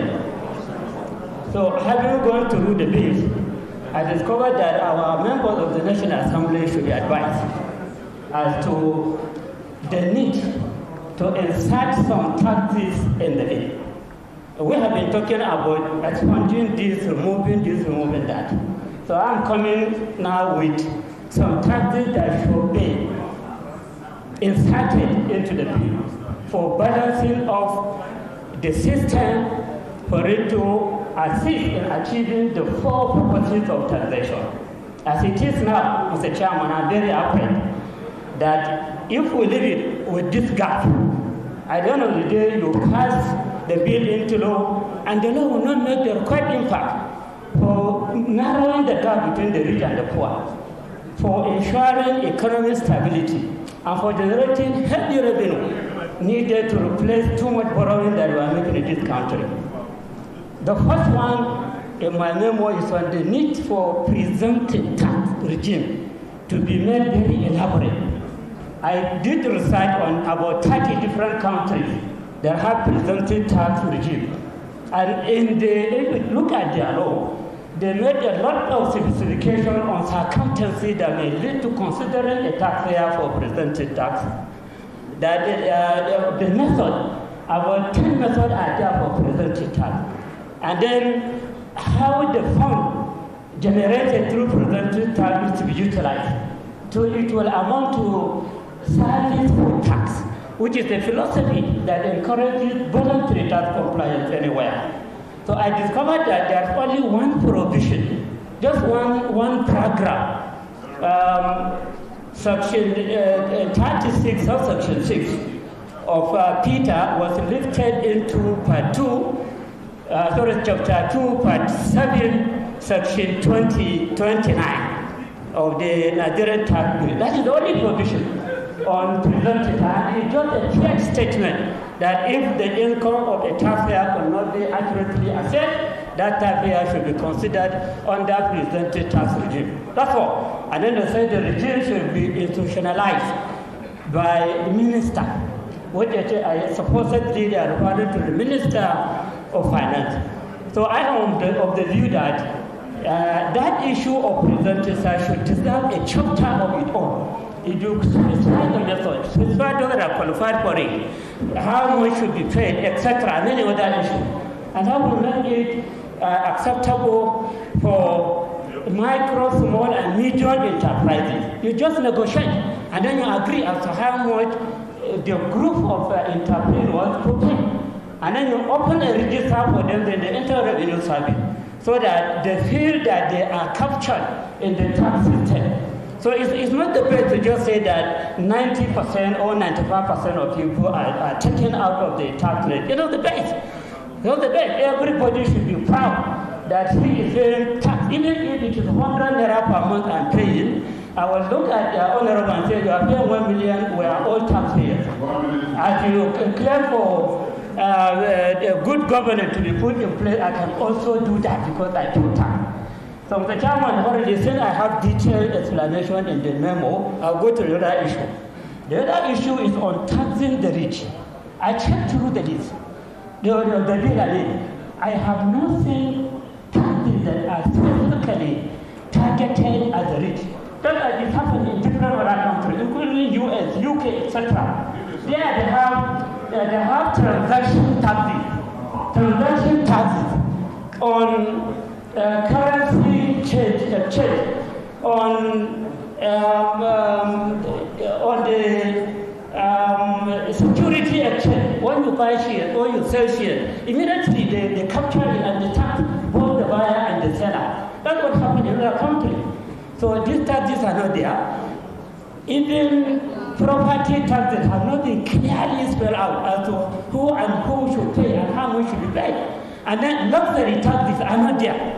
In different countries of the world where they generate heavy revenue from taxes, they emphasize on luxury taxes. You own a yacht, you own a helicopter, you own an aeroplane, you are riding flashy car. All these you have to pay tax before you start using them. So these taxes are missing in the tax reform bill, in any of the 4 bills that are not available to you. So I am of the view that the suggestion I made on the specification of all these taxes should be taken into consideration. While for the presumptive tax, I'm calling for a special chapter to be developed on that. For the taxes on the rich, there are many chapters in the law where they could be inserted, so that you don't bring them together to form a chapter for the rich to feel that you are targeting them too much. So these are my suggestions on the 2 gaps in the bill which will be taken into consideration. Thank you very much.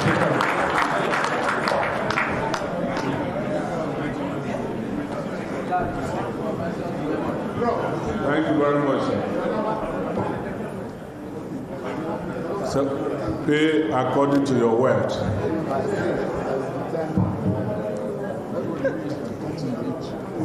Yeah.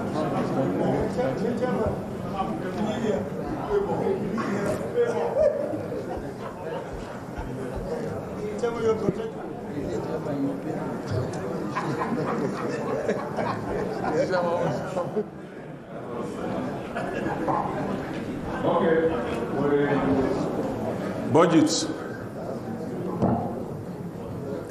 Budgets, please. If you can adopt your documents. because they are so bulky. Please.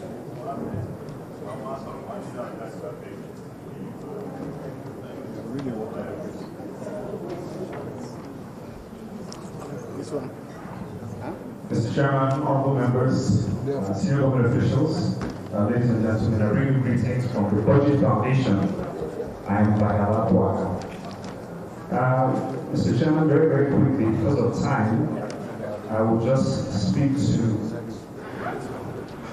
a few issues raised in our memorandum. We submitted one for each of the bills, and they are before you. So very quickly, I will look at the Joint Revenue Board of Nigeria bill. Section 4 talks about periodic publishing of tax revenue. We propose that that word periodic be changed to quarterly. For the Nigeria tax bill, section 20, deductions allow for incorporation for the purpose of ascertaining the profit or loss from any trade, business, profession, or vocation shall be expenses for that period wholly and exclusively incurred in the production of the income. That's our recommendation for amendment. Finally, the Nigerian Tax Administration Bill in section 14 sub 3 requires employees file annual returns, even where their employer has already done so, which we think is somewhat burdensome. This clause could be amended to restrict this filing of returns to the employer alone. We have several other recommendations in the body of our memorandum, and this is basically the spirit of what we are recommending and proposing. The essence of the law is one that the Budget Foundation generally appreciates and considers the work done by the fine gentlemen of the committee as commendable. We thank you very much for having us. We adopt our memorandum. Thank you very much. Charter Institute of Bankers. Charter Institute of Bankers, please. Thank you.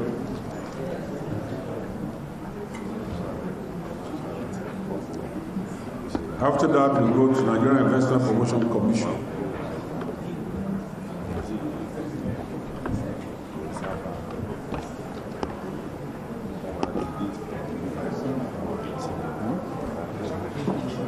Yes, you know.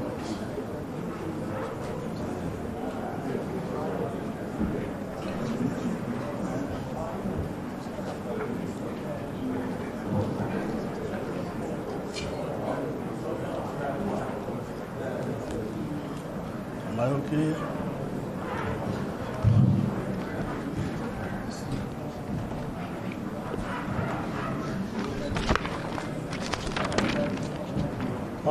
Mr. Chairman, sir, distinguished members of the House of Assembly, gentlemen, ladies and gentlemen, House of Representatives, okay. I'm representing the Chartered Institute of Bankers. My name is Yakin Abdul Malik. We have some observations on the bills as they have been presented, but I'll take them as briefly as I can. We have two observations with respect to the Nigerian Tax Administration Bill, Section 4. Briefly, we are of the opinion that Nigerians already have a lot of biometric base numbers, BVN, SIM, PVC, NIM, and so on and so forth.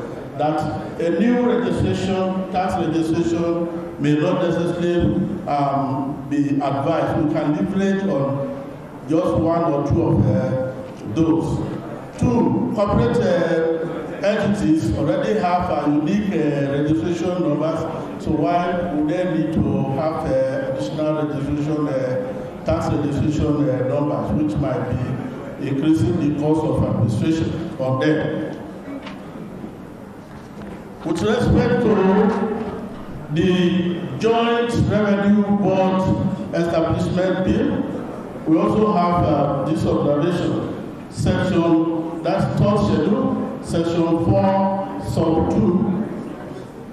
that it appears that the independence of the Ombudsman is going to be conflicting with that of the Assembly. If why is it not that they can move directly to the judiciary or the board for that? Then considering a direct link from the ombuds to the judiciary or the tribunal is what we think might be the best. Section 35, where we talk about the composition. We have the opinion that the composition is inclusive enough and it is very okay.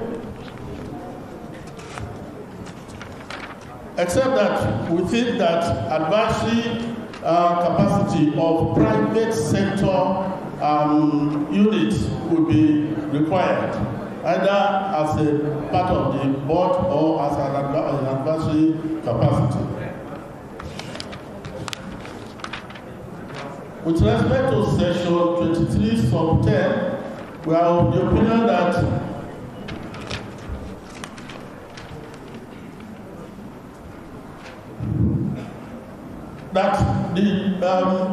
there could be a conflict where there is a cross-border issue, especially with respect to withholding tax, stamp duties, and so on and so forth. So there is need for further clarification of that aspect. Now we talk about the Nigerian tax bill itself. Section 145.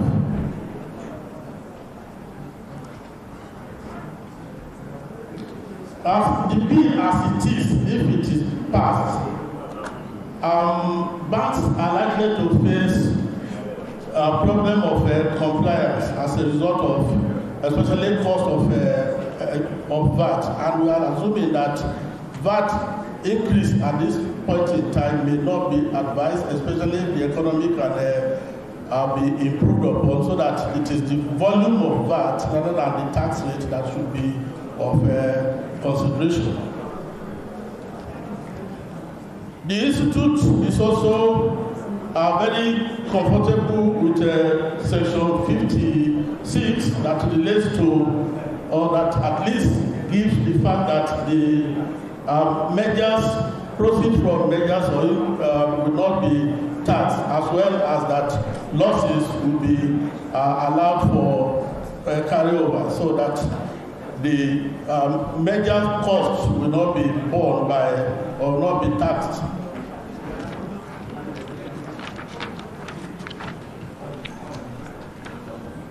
Section 57 and section 203.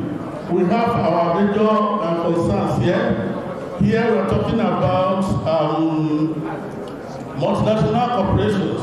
One, international practices here recognize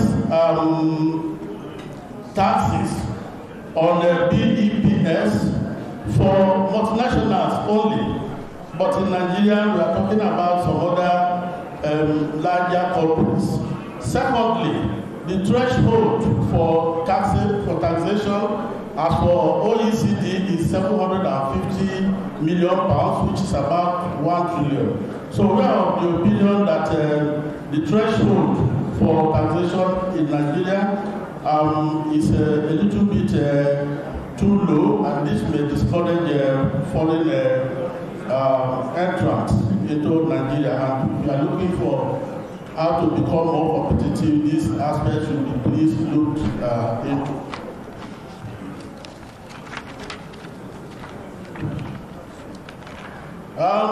There are a few other things that I think that we will advise the committee to please look into, and as a result of that, we adopt the papers as we have presented. Thank you, Mr. Chairman. Thank you all. Thank you very much. since you are here, let's have, if you want to come to, let's have the possibility for you to pick some from. You're not picking some from. So the only difference is that most time you just need to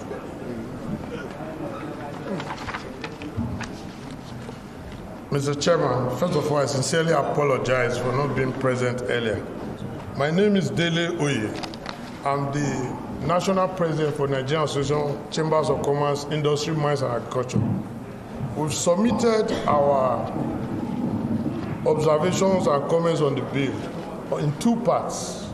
The first part is on the effect of the bill on the free trade zone, which is about $200 billion investment in the zone. The zone was never consulted until last Thursday last week, when the chairman of the fiscal committee met with them.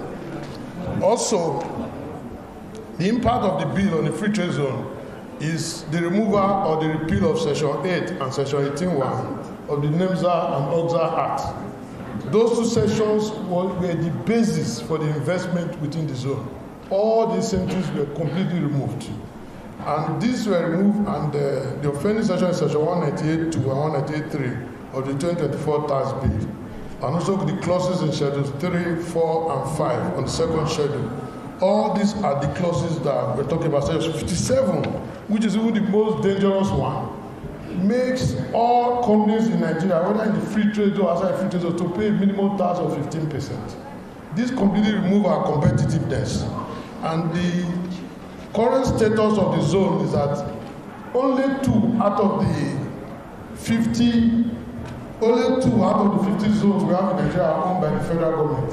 The remaining 48 are private sector developed based on the existing schemes. And what makes this removal of this incentive very dangerous is that under Section 142C of the tax bill, it will appear that when you remove it and say this removal is subject to that whatever has been removed, if it's inconsistent with the current bill, it will not apply. The current bill is not offering you free trade zone. So what it means is that it will be retroactive when you apply the effect of that Section 142. So this is dangerous. It's going to create unnecessary litigations, and people are going to challenge and continue to challenge. You cannot use a current bill under our constitution to withdraw an existing or a previously held incentive. So this is what will create litigation. So there will be loss of investor confidence. As I'm talking now, some countries are already there offering cost of relocation, offering them 10 years, and also offering them grants. They are there, they are campaigning there now. So we don't want to lose anything to any person. Then there's also the most dangerous part of it all, is that for you to continue to enjoy free trade zone, you must be involved in export. And I asked a question, what is Eco Atlantic going to export? Is it sand or Alaro City? Are they going to export the houses that they are building? So this thing has moved beyond export. It's just an aspect of it. The government has 2 free trade zones which they built. You are free to convert your own to export zones. But when you license people, collected $60,000 annually from them, and also $10,000 for each enterprise to pay. You take 1% FOB. You collect customs duty and VAT when they trade in the free trade zone in the municipal. After you license them with your letters, now you suddenly, without notice, except from 20th of February, you are now telling them to change their business calculus. They need time. That's what we're asking. We are not saying the tax bill should be suspended. They need time. It's not only the company, the free trade zone, that enjoy government patronage. We, outside the free trade zone, we also have what we call a pioneer status, which is given that you also pay tax. So it's not like maybe free trade zone. I'm not saying everything is good or very nice in free trade zone and there are no mistakes or that. Most of the things that are pushing this bill are criminal conduct by very few people. You don't punish the whole village because 2 persons committed an offense. So they need to understand how it works. The people who drafted this bill have never visited the free trade zone. From the language of the free trade zone and the way they couch it, you have no understanding of the nuances. So what I'm saying in nutshell, my recommendation is that there will be legal issues, especially on this section 57 of the Act, which poses the flat rate. Then there's economic repercussions. Then there also be the issue of, I mentioned the retroactive one.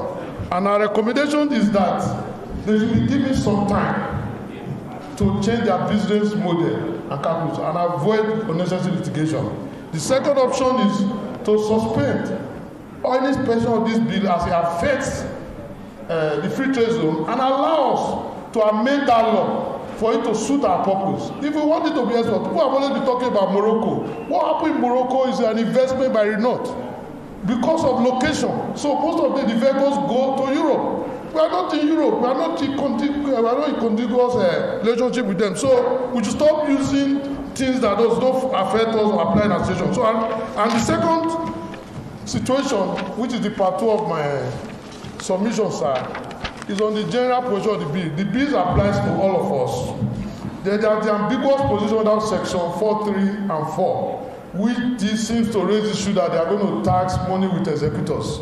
Executors only hold inheritance money, and that is something completely outside the National Assembly purview. It is for the state to determine issue of estate, and we also have some religious issues related to that under the Companies Act. So then the onerous nature and necessary provision in the bill that if you have 25 million turnover in your under section 20, under section 28 of the bill, 25 million turnover in a quarter in your account as an individual, the bank will send the report to the FRS. If it's a company, you have 100 million in a quarter. Are you turning Nigerian to a banana report? What is 25,000 million naira now today? It's a lot, very small if you convert it in dollars. So you can see the implication of that kind of reporting. Then they also have the issue of prohibited obligations. Most investments in any country, especially in outside of the country, is based on tax arrangements. This bill has said they will prohibit what they don't like. You have any form of tax arrangement under section 46 and 29. This will create, you must report your tax planning. If you want to make a tax arrangement, you have to go to the tax office and tell them. So all these things make us less competitive. Then the issue of they also talk of the most dangerous part of this business. This is very important. It affects all of us sitting here. Yes, sir, this is one. The other one. After today, if this bill is passed, the FRS can sell your property after 14 days without a court order.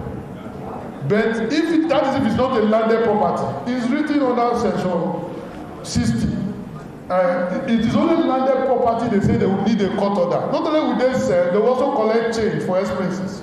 And you know the implication. So if all of us want to go into this, more than Dodge, it's more than what Trump is trying to do. This is far higher. So it's there in the bill. So it's a military bill, sir. The way it's going. Then there's also an unnecessary power grab. If you look at section 62 of the bill, the FRS boards can cancel any oil license or mining license. Under section 62. What is the deep business of FRS with mining or oil license? I saw the KRA came here and bowing to the God and said yes, he's agreed with it. They are not happy, but they are all afraid.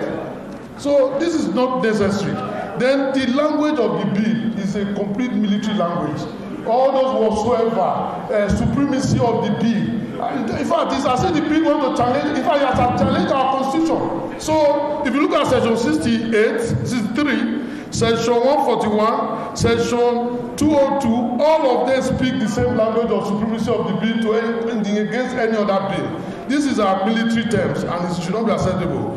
There are commendable aspects of this. When you say that I didn't praise him, you know, all of us have to pay homage a little bit so that we can continue to operate.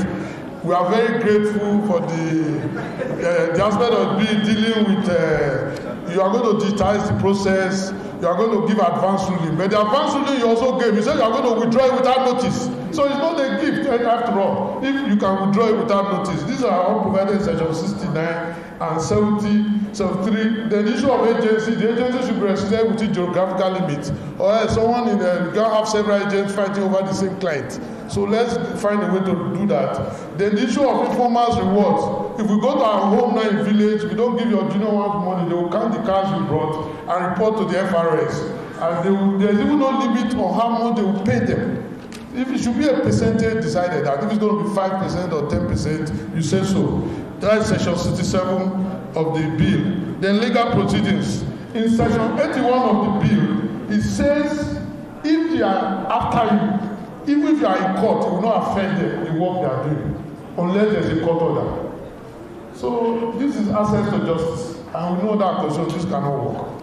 Then we go to ultra-vires. They ask you in section 74 to create state tax offices and local governments.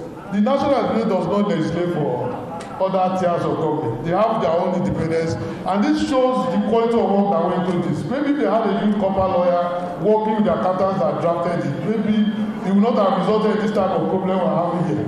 Because you cannot ask the legislature to do law for a local government. It is not right.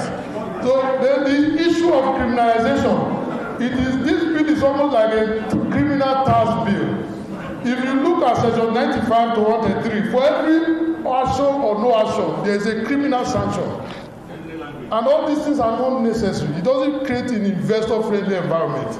You should have a bill that speaks to people in a polite way, not that one that issues stress. If you don't register, you pay a fine. If you register, you made a mistake, you pay a fine. Everything is all over the bill. So I've already talked the criminal tax. In a final analysis, those of us here today, you may not like us, the chairman of FRS, because we think we are here to help you, to make sure this bill is workable, point out the mistakes. I have a lot of my friends, I'm a lawyer, who have told me, why are you wasting your time? You are trying to reduce our work and food. Let us find a workable bill that all of us will pass. I'm only here because I was never consulted. I'm president of NASIMA. I have the largest business organization in Nigeria. We have 72 chambers of commerce. Not one of us were invited and consulted and involved in this. And I complained at our OPS platform that you people are writing this bill. I can see my other colleagues walking around you. Let us know what you are doing. He refused. I will not come here and bother you if I had an opportunity to have an input. So what we are asking is, we want to work with you. We want a bill that will represent all of us. We want a bill that our investors would be happy at. We want a bill we will use to market Nigeria. If it goes the way it is, people are already living. If I tell you today, if you check, there's no money in the banks. It's part of this bill. 97% of the cash available today in Nigeria is not inside the banking system. I can provide you the records. It's because of this bill. People are already taking positions. You don't want us to end up like Italy. In Italy, if you go to any shop, they have safes. They don't put money in banks, even though they produce a whole lot. So I don't want us to use this bill to undermine ourselves. We should not score own goals. We should use the bill to advance Nigeria and let it represent our collective interest. The unnecessary paragraph, constitution of power in one man, absolute power corrupts. I see every person come here, they bar. That's why government people, me, I'm not ready to bar. I'm a private sector. If you drive me, I go to another location. So this is what we are saying. Don't drive your competitive edge. The next thing that happened in Nigeria in the last 15 years happened in the free trade zone. What will happen to our energy security without Dangote refinery? People are contributing. They don't need to export anything. Eco Atlantic, there will be no Victoria Island today without Eco Atlantic. So the government, they don't even know what to do. So private sectors have contributed. They have put their money down based on the law. You change the law on 1 week notice. That is unfair. And the people will end up in litigation. So I'm not issuing a threat. I'm just appealing that we should have more engagement with them. Let us have something that will follow us. Thank you very much. Thank you very much. I gave you enough time to vent your... Why are you now bribing? Why are you shaking? Yeah. Nasima will give you enough time because we felt that you need to air your opinion. Even though some of your statements were very harsh, but then freedom of speech. Look, ordinarily I will have called the next person, but there are some critical issues you raised, and I will call either Oloyede or the chairman FRS to respond to some of the issues raised, because we are not a military regime, like he said. And again, to say, Nasima, please, Nasima, this is a proposal before us. It has not become law. So I wonder why you say the bill is already affecting people putting money in their homes. I don't agree with you. It is not law yet, and it's not binding on anybody until it is passed by the National Assembly. Thank you. Yes, sir. The chairman of the committee, thank you for the privilege. that you've given to us. And to my brother, I'm so grateful for being patriotic. Thank you, Chairman. Thank you, everybody. But I am saddened by the way that people that we should look up to give proper education, they come here and use the platform that we have as if they are better Nigeria than others. If you've read the bill, very simple. What is essence of free trade zone? Why do we set them up? The main reason why we set up free trade zone anywhere in the world is to isolate them from custom area, because their output is to be consumed internationally, whether within the zone or outside the zone.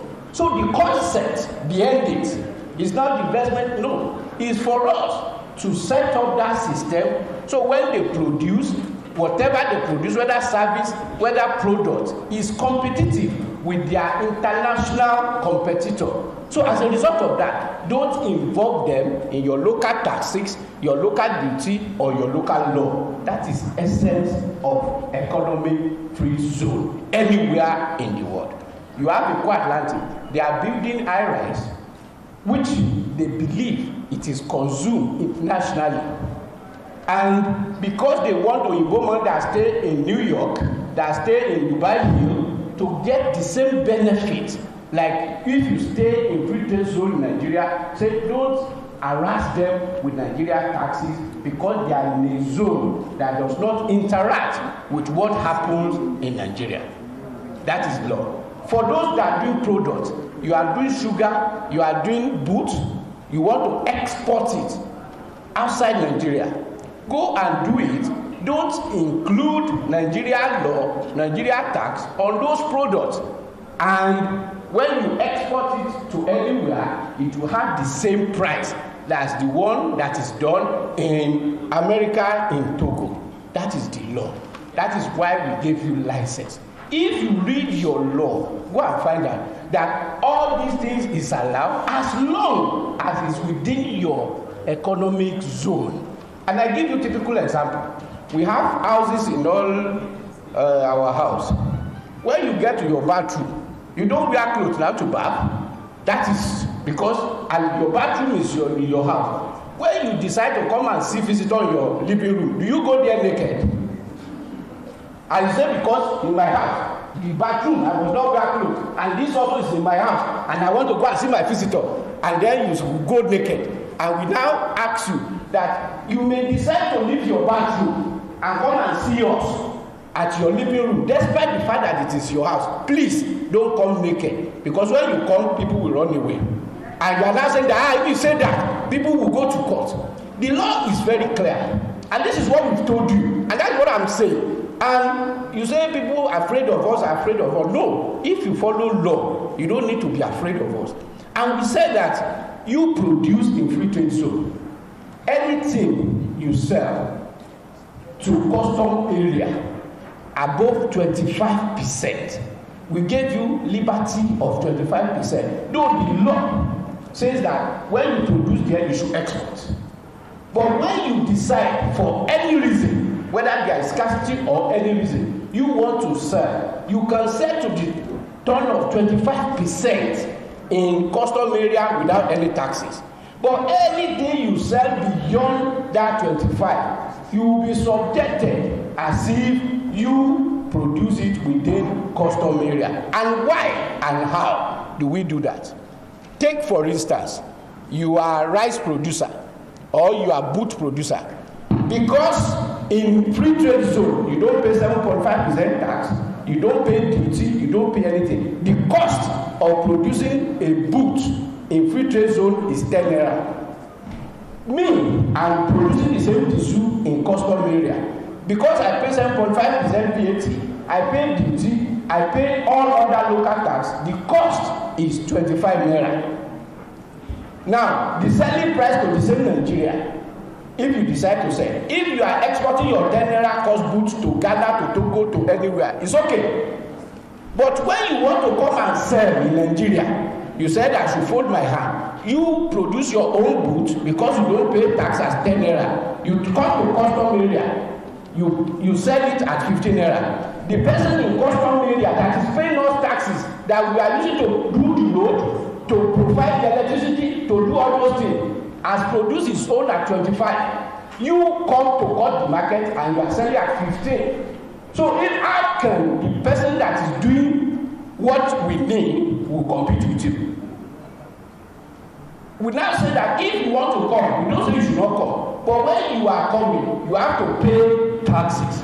You are not the only law. They say they go to litigation. Courts are there to argue for and oppose. So why, as a country, would I be afraid of litigation? I gave you license to produce and export or sell within the area. You are coming out, and I say if you want to come out, you don't come naked to my sitting room. You say the law will act. You will be in your bathroom now.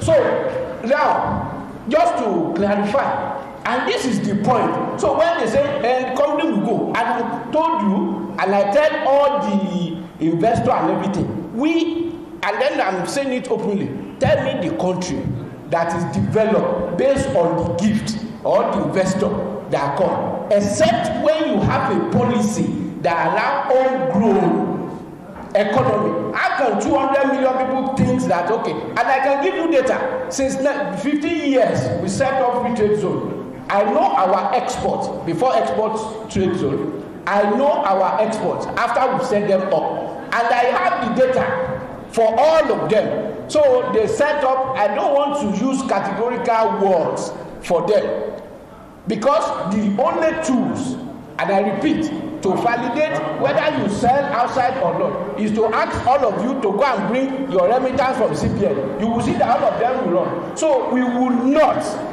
no responsible government will open its eyes and allow some people that have not read the law, or they have it halfway, to now say they want to have litigation, they want to go out of country. What is the total investment in free trade zone that they want to use to destroy those people that are in custom area we are collecting taxes from, and then you produce half, you rush it, you dump it into custom area to destroy other country. A responsible country will not do that. We will not do that. Thank you. Mr. Lawyer, 2 minutes.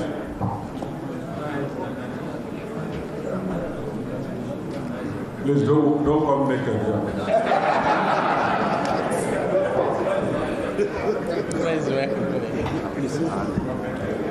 Okay. The chair and the committee, thank you for the opportunity. I'll be very brief. So my brother that made the presentation, thank you. Just to clarify a few things. The first one is you made an allegation about the representation on our committee. So the Lagos Chambers of Commerce and Industry. Please sit down. So LCCI, my brother, is represented on our committee, so, and they are part of your group. The fact that you are not personally represented does not mean that you are not being represented as a group. And by the way, we visited the free zone, so it's also not wrong that we haven't visited. You said people have withdrawn their cash, and 70% of cash in circulation is in their pocket. That is not correct. There is what we call cash in circulation. That's the currency you have in your pockets and in your wallet. In Nigeria, it's about 4 trillion naira. It's meant to be outside the banking system. That's what they used to pay for Molue, to buy pure water. The money supply in Nigeria is over 100 trillion naira, and it's still there. The value of digital transaction last year was 1.08 quadrillion. So nobody is withdrawing money to run from Nigeria. Having said that, the issue you raise around free zone, I will refer you to Section 8 of the NEPSA Act, also the Section 8 of the Oil and Gas Free Trade Zone Act. And I'll read exactly what it says. Approved enterprises operating within a zone shall be exempted from all federal, states, and government taxes, levies, and rates. So the operating word is within the zone. So the Atlantic that you made the example of, they don't need to export sand. They just need to stay within their zone and they'll be exempted. When they export, they'll be exempted. There is no law today, not the NEPSA Act, not the Oil and Gas Act, no other law that says when you bring it to the custom territory, you can sell without paying taxes. And there is no country where they're doing that. Ghana, they allow you to not pay tax for only 10 years, even when you export. After 10 years, you start paying tax of up to 8%. They allow you to sell 30% to their custom territory with full payment of corporate income tax. Benin Republic, they set up their zone recently. They allow you not to pay tax for 15 years. After 15 years, you pay tax of up to 15%. You sell to the custom territory, which is the local market, you pay tax. So we challenge you to give us the law today that says that a free zone entity can sell to the custom territory, competing with people who are paying taxes and not be paying taxes. That's the best way to create economic distortion, and that is not the intention. The last one that I want to talk about is the effective tax rate. Section. Yes. So, he mentioned the effective tax rate, section 57 on minimum tax. So the minimum tax, you will see that there's a section under that. They are projecting it now. That shows that full regulation will be produced. You cannot write a tax law and you put everything into it. So the intention of that regulation is to carve out those that will be exempted. So that is already covered. So thank you very much, Honorable Chairman, for the opportunity. Thank you very much.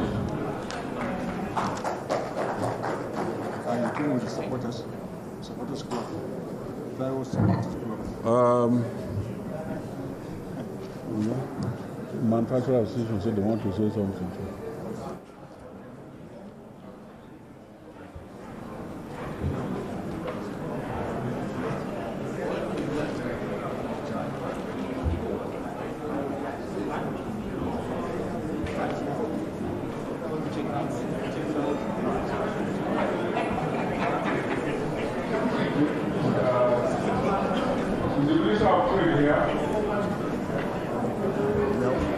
No. Nigeria Investor Promotion Commission? Are you here? NIPC? No. NIPC? No. Okay, man, can you just give me, I'll give you 2 minutes.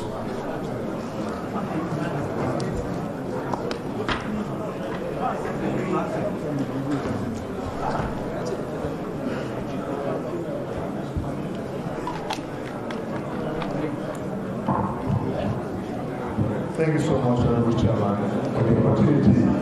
I'll spend 2 minutes or even less. I just want to make a further clarification. I enjoyed the discussion as made by the Chairman of the FRS and the Chairman of the committee.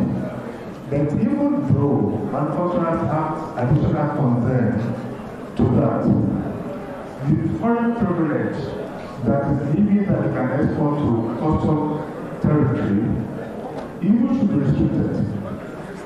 You see, when they export to the custom territory, they pay duty and so on. Let's go back into the company that operates.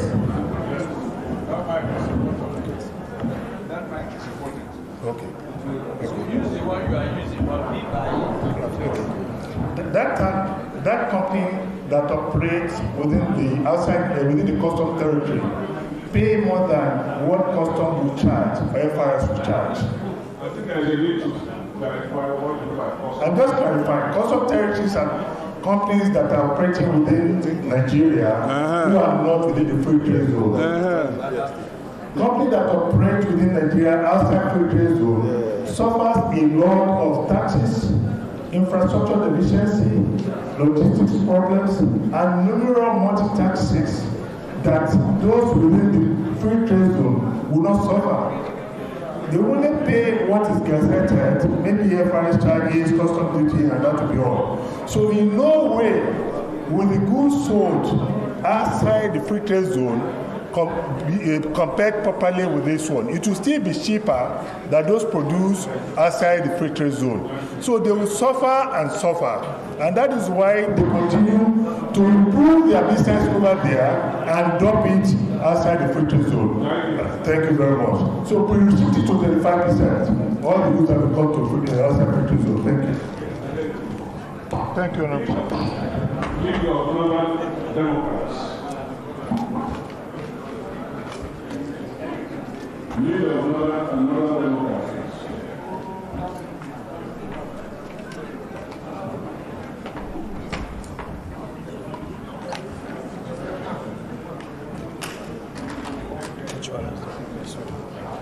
Nigerian Insurance Association. You are next. Thank you, Mr. Chairman. I am Honorable Mohammed Tumara, representing the League of Northern Democrats. Let me acknowledge the presence of a friend and a colleague, a ranking member of the House of Reps. Just recalling our inauguration 33 years ago into this great chambers. Honorable Dogwa. Thank you, thank you. Thank you very much. Yeah, that's Tumala. Thank you very much. So here I make presentations.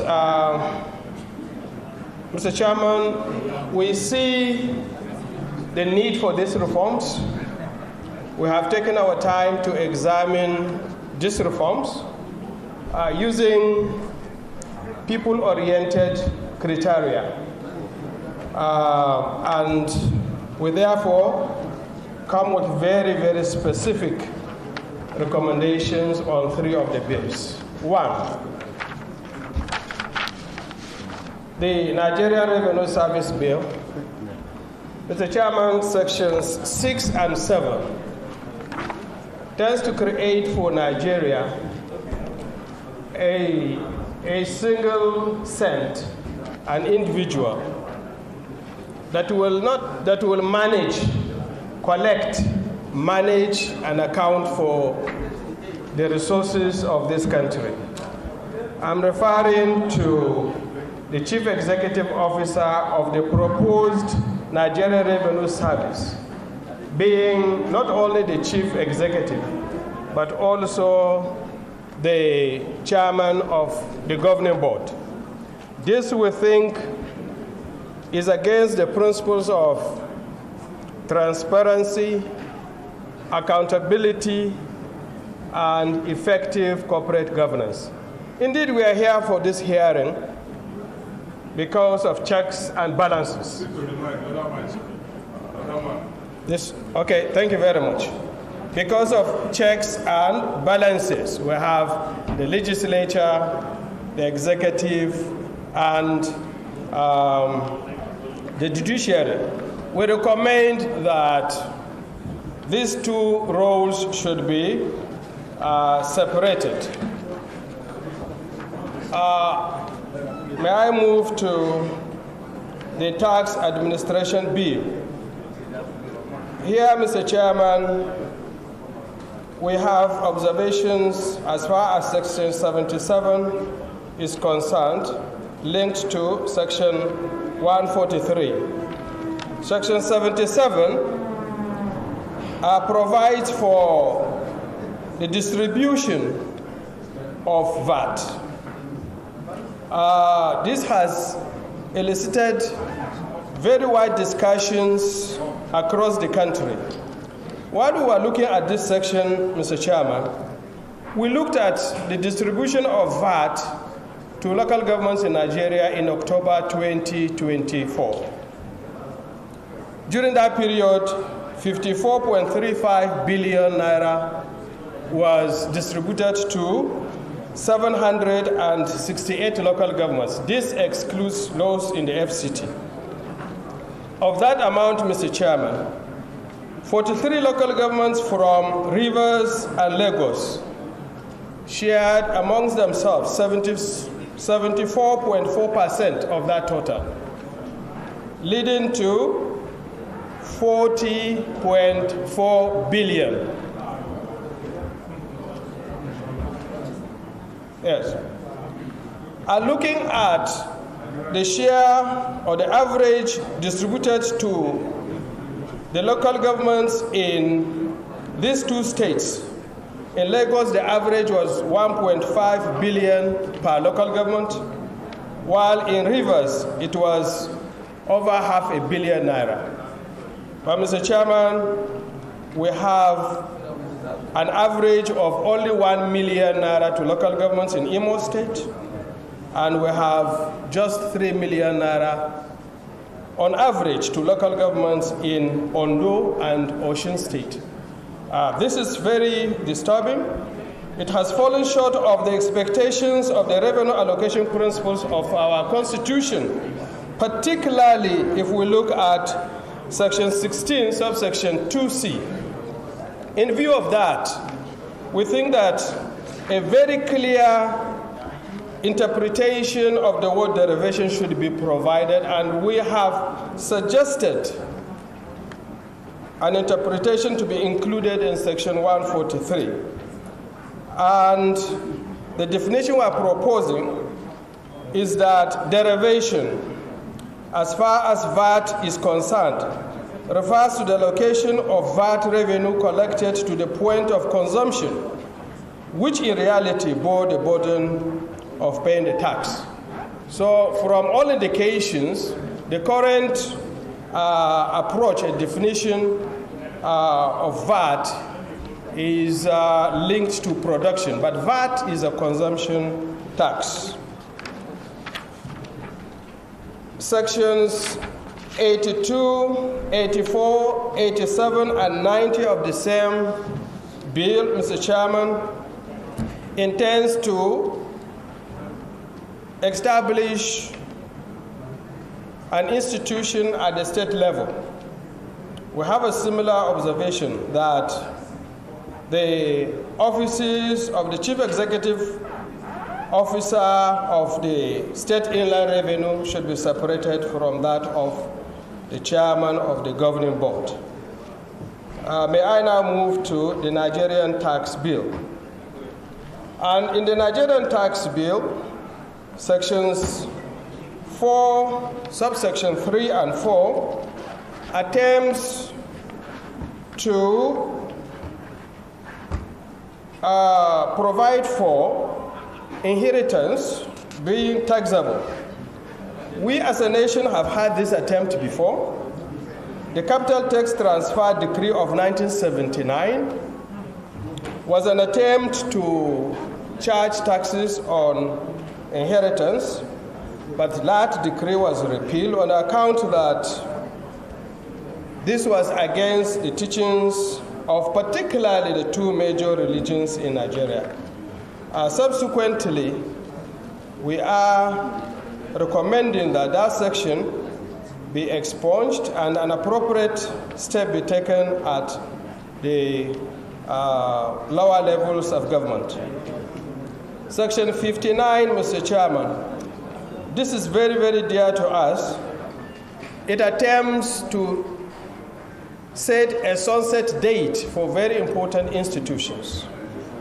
I recall in 1992 as a legislator, even though we are not allowed to discuss the establishment of the education tax fund then, but at least we were consulted.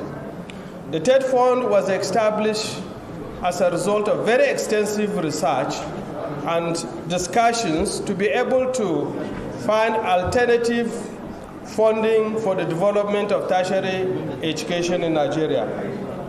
And across the country, we observe that this institution has, at least by our physical side, been providing or been up to its own tax. On the other hand, the NEL fund is supposed to be a capitalized institution, an institution that has a fixed capital for own lending, in such a way that in the long run, it becomes a revolving fund. But this section attempts to empower the NEL fund with the 2% development levy, while TED Fund, NITDA, and NASENI will be established. NITDA is an important institution. The tax reform bills relies or intends to rely on IT systems for implementation.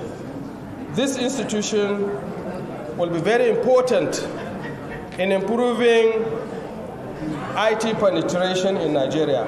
So we recommend that TED Fund should be the sole beneficiary in the long run of the development levy, while these other institutions that provide educational services should be special projects of the TED Fund. Section 146 of the same bill, Mr. Chairman, has been discussed here. We think that recent developments in Nigeria has seen Nigerians slipping into poverty. We advise against the progressive increment in VAT. Indeed, we recommend that such could be, and at an appropriate time, be reflected in subsequent Finance Act if the need arises. Mr. Chairman, thank you very much. That's our submission.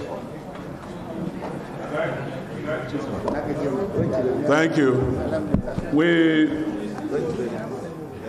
have resolved to adjourn, but before we adjourn, we will give Taiwo Oloyede to explain 2 minutes. 2 minutes on this. Just on this inheritance tax. What you meant by inheritance tax in the bill.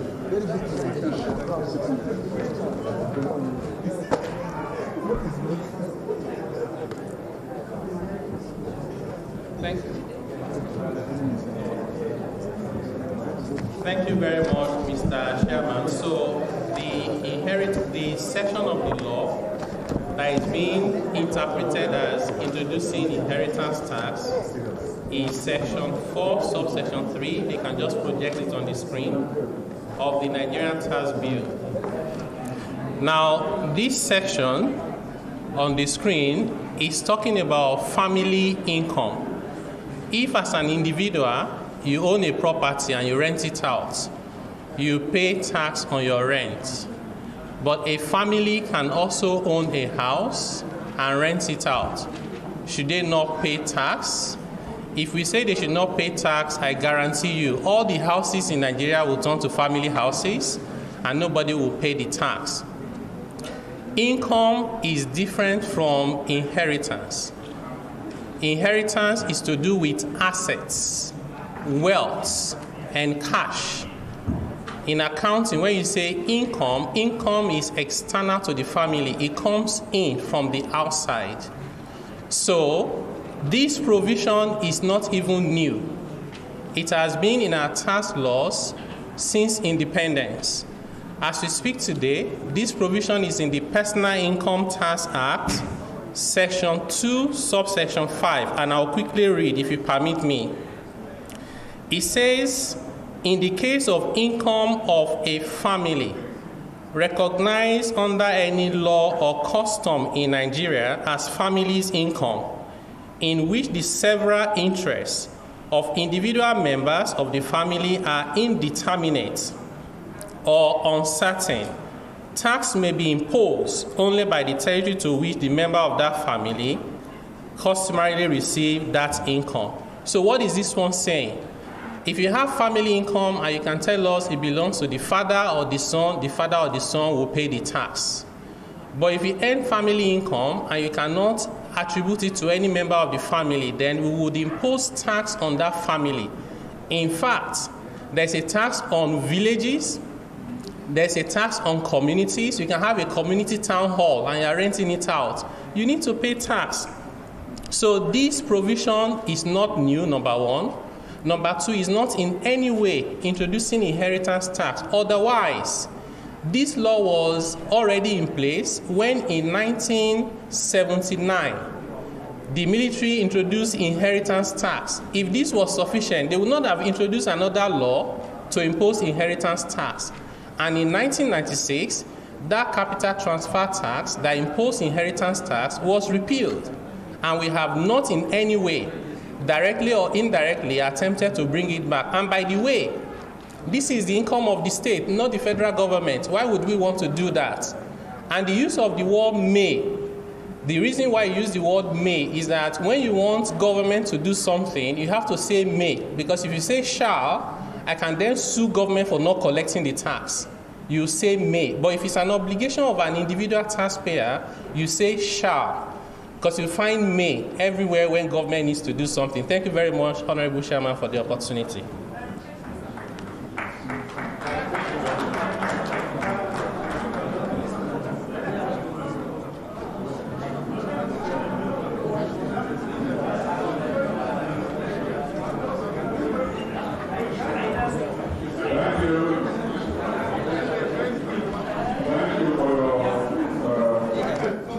Well, laws are read by lawyers and have several interpretations. You have presented your bill to us. We will do the needful as National Assembly. Today is not the purpose for arguments, just for presentation and clarification. Honorable colleague, can somebody move for, sorry, members of the public, we have Nigerian Insurance Association, Association of Bureau de Change, Nigerian Supreme Council for Islamic Affairs, Federal Consumer Protection Commission, which will defer these four associations or agencies till tomorrow. Somebody move adjournment to tomorrow, 10 o'clock, 10 a.m. tomorrow, because tomorrow is Friday. We believe that we should round up tomorrow. Madam, can you move adjournment to tomorrow? Use your mic, please.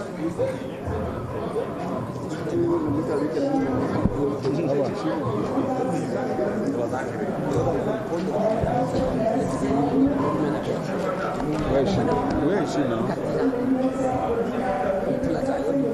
She's not. Okay.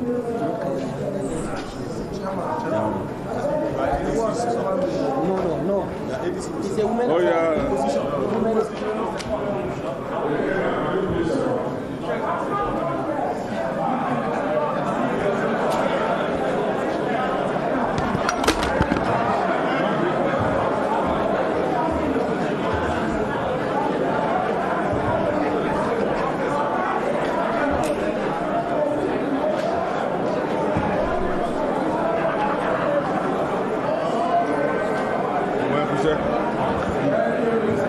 And he's saying, me.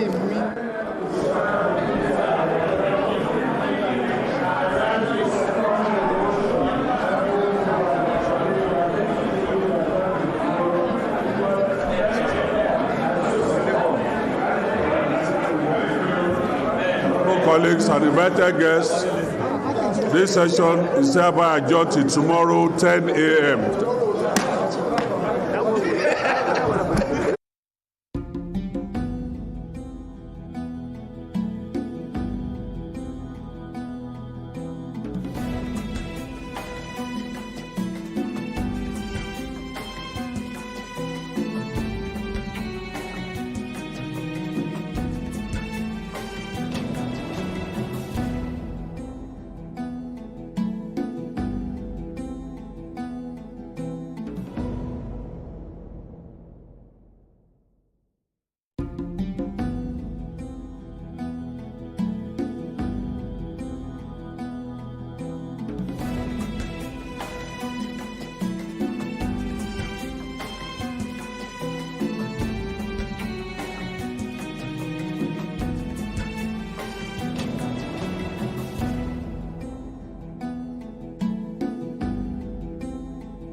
Welcome back from the live telecast. We'll now continue with our regular programs. Stay tuned.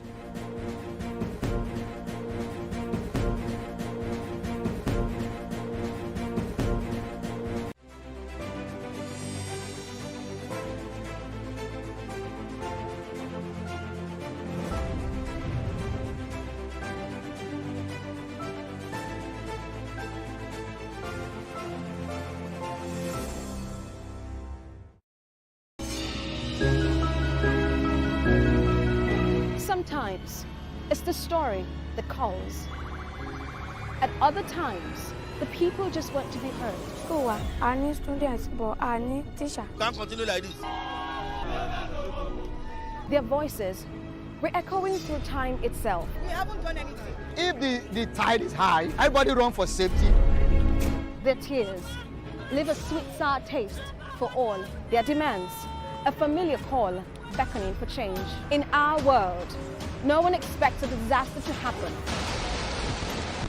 But when it does, we'll be there to x-ray all sides, from the east to the west, north and south. Community Forum will examine the oddities and challenges to economic development, as well as issues yearning for government intervention. Watch fresh episodes of Community Forum on Sundays by 9:30 p.m. only on TVC News.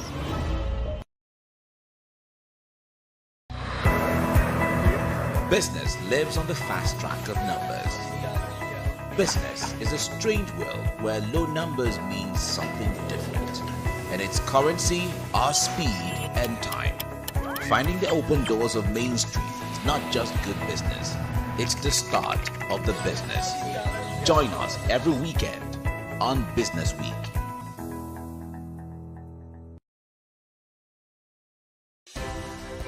At TVC News, wherever the big news story is happening, we're geared up to break it.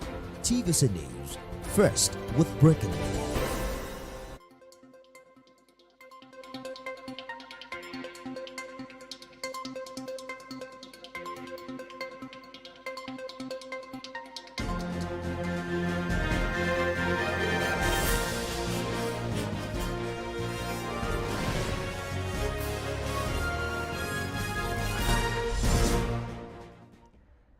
Live from our studio in Lagos, Nigeria, this is World Now. Thank you for joining us. I am Abosede Adeniradurem. A historic visit is set to take place as the UK Prime Minister Keir Starmer heads to the United States for high-stakes talks with President Donald Trump. With the bust of Winston Churchill watching over the meeting, Prime Minister Starmer faces a critical challenge, and it's to secure U.S. security guarantees for Ukraine while maintaining strong transatlantic relations. We have more details in this report. Keir Starmer's mission to Washington is clear: to convince President Trump to remain committed to supporting Ukraine and countering Russian aggression. His visit comes at a crucial time following previous diplomatic efforts that have yielded little progress. French President Emmanuel Macron recently visited Washington on a similar mission, but left without firm commitment. While Macron sought to revive diplomatic ties with Trump, he received no concrete assurances. Now, all eyes on Starmer as he attempts to navigate these complex negotiations. Well, I'm not going to make security guarantees beyond very much. We're going to have Europe do that because it's in, we're talking about Europe as their next door neighbor. But we're going to make sure everything goes well. And as you know, we'll be making we'll be really partnering with Ukraine in terms of rare earth. We very much need rare earth. They have great rare earth. Trump has made it clear that he is reluctant to commit the U.S. to robust security guarantees for Ukraine. However, Starmer argues that peace in the region is only possible with a strong U.S. commitment. With tensions high and diplomatic stakes even higher, Starmer's visit to the White House could define the future of U.S.-UK relations and the global effort to maintain stability in Eastern Europe.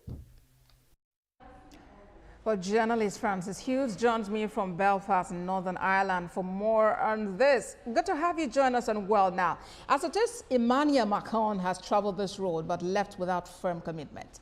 Now Keir Starmer is treading the same path. Do you foresee any positive outcomes with regard to getting security guarantees for Ukraine from the U.S.? Absolutely not. If we look at what really happened in Ukraine, this was an American proxy war against Russia. This was Biden's war with the coup in Ukraine and Kiev in 2014. And then when he came back into power in 2020, then we began to see the build-up of the Ukrainian armed forces. We saw the failure and the lies around the Minsk I and Minsk II agreements. You had Francois Hollande of France and you had Angela Merkel of Germany, both guarantors for Minsk I and II. And then they publicly came out last year, 18 months ago, and said that was a complete ruse, that was a complete lie. They had no intention of implementing and standing over these agreements. They were just biding time in order to build up the Ukrainian armed forces. So the war in Ukraine was Biden's war. It was Biden's money. It was Biden's munitions. It was Biden's cover in the UN. Trump said when he came to power, he'd end the war. That's exactly what he's doing. If America is in a proxy war with Russia using Ukraine, then it's the American administration and the Russian administration who will settle the final ceasefire deal, the final outcome, the final positions. And all Trump is really interested in is ending the war so that he no longer has to finance it. And then he wants to steal or get access to as many resources that belong to the Ukrainian people as he possibly can. So he's a businessman, he's a millionaire, billionaire. He sees an opportunity to make money for American corporations. And that is the bottom line for Donald Trump. That is all he is interested in. And Starmer is on a complete waste of time because the EU and Ukraine will have no input into this negotiated end to the conflict, end to the special military operation. And he'll just come back home like a little schoolboy who's been told what's going to happen. He will have no influence over Trump, and the EU and NATO will just fall in line with whatever the American administration decides. Well, you have emphasized the fact that Donald Trump is interested in ending the war, but there are also concerns about what happens after now. Is there the probability that Russia might want to come back, and try to launch another offensive? And President Trump believes that the EU is in a position to actually secure these guarantees. So do you see the European Union stepping up to take up this responsibility? And how cooperative do you think Russia would be to this? Well, Russia, with its special military operation, in my opinion, I visited the Donbass. I've been to both Luhansk and Donetsk, the oblast that seceded after the coup in 2014. The people there said they never left Ukraine. Ukraine left them. They had no say in the coup financed by the CIA and MI6 that deposed the democratically elected leader of the Ukrainian government in 2014. So the special military operation of February 2022, 3 years ago, was initiated to prevent 100,000 Ukrainian armed forces. Many of them seem to be fascists of the Azov battalion, the Banderites who supported the Nazis in the Second World War. Russia's special military operation was to save the lives of Russian-speaking Orthodox Christian citizens in eastern Ukraine. Russia has no intention of going to war with Europe. It has no intention of continuing the war in Ukraine if Ukraine does not join NATO and does not pose an existential threat to the Russian Federation. So again, it was America's war, America's munitions, American coup in 2014, and the people who decided, I think quite rightly, that they would not live under a fascist imposed American coup on their country, had every right to defend themselves. And they have now voted in referendums to become part of the Russian Federation. So when the conflict comes to an end, I don't see there being any further conflict in Europe unless it's by European leaders who are Russophobic. You have also spoken about the fact that Russia has an issue with Ukraine joining NATO, which is correct. But there are those who will tell you that Ukraine should be able to join any organization it feels is okay for its people. But let's talk about the place of the U.S. in all of this. Why is the United States such a critical factor in ensuring peace in Eastern Europe? Well, from the Second World War, I mean, NATO came into power, the North Atlantic Treaty Organization, in 1949 after the Second World War. It was brought into being as a counterbalance to the Soviet Union. Now, the Soviet Pact only came into being after NATO was born. So you have cause and effect. NATO came into being, and then the Soviet Pact come into being as a balance to that. So Europeans rely on America for their defense, but Russia has never really. Russia in the Second World War was attacked by the Germans. It freed Europe from Nazi fascism. It freed Poland and Estonia and Lithuania and Ukraine and many other nations from German fascist dictatorship rule. Russia hasn't invaded anybody. It's not a threat to Europe. The Americans have bases all over Europe from the end of the Second World War. In many respects, you could claim that all these countries are actually partially occupied by the American military regime, and there is a unspoken threat that there are American troops and American bases all across Europe. Europe is a satrap for America. It's a vassal for American foreign policy. And you can see with the sanctions that Donald Trump is threatening to impose upon Europe, 25% sanctions. He's already said it's because Europe does not allow American produce, American farming and food produce into the EU. The EU has 450 million people. It's bigger than America. The Americans see the EU as another marketplace to sell their products. All right, so while we'll be back to talk about, how Keir Starmer's trip could impact U.S.-UK relations, let's quickly touch on the fact that Volodymyr Zelensky would be in Washington tomorrow, Friday, to actually, send the papers, the agreement on sharing of the mineral resources. How do you see it turn out? Because obviously he isn't, there doesn't seem to be concrete agreement yet because Mr. Zelensky wants to base this on being able to get security guarantees from the U.S. Well, Trump's already said that the Ukraine will not join NATO. Now, you can say that's not his decision. That's a decision for the Ukrainian parliament and the Ukrainian people. But he's gonna lay down the law. He's going to bring in Zelensky. He's going to set him down. He's going to say, the war's over. We're going to make an agreement with the Russians. You're going to sign it. And that's the finish of it. So that's one part of the equation and one part of the question. The other one will be he's going to say, we have financed the war. We have given 330 billion or whatever the sum is that they claim to have spent. We now want something back for our money. So we want your minerals. There's already large swathes, I believe, of Ukrainian land that have been bought by American billionaires or companies or corporations. America has gone in, and the Trump administration, following the Biden administration, with the sole purpose of buying as much of Ukraine as it can, as cheaply as possible as it can, in order to make profit for American corporations, American billionaires, and the industrial military complex. So the war is over. Zelensky will do what he's told, and they're already claiming that Gonzalez Lira was a Chilean-American national who was murdered by the Ukrainian regime.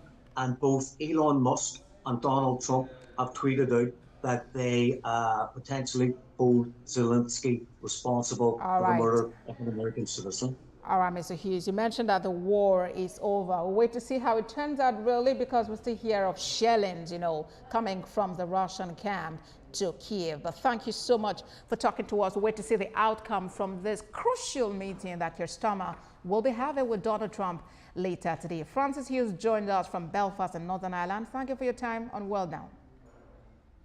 Thank you. Well, United States President Donald Trump has met with his cabinet members for the first time after returning to the White House. The meeting had the head of the Department of Government Efficiency, Elon Musk, in attendance.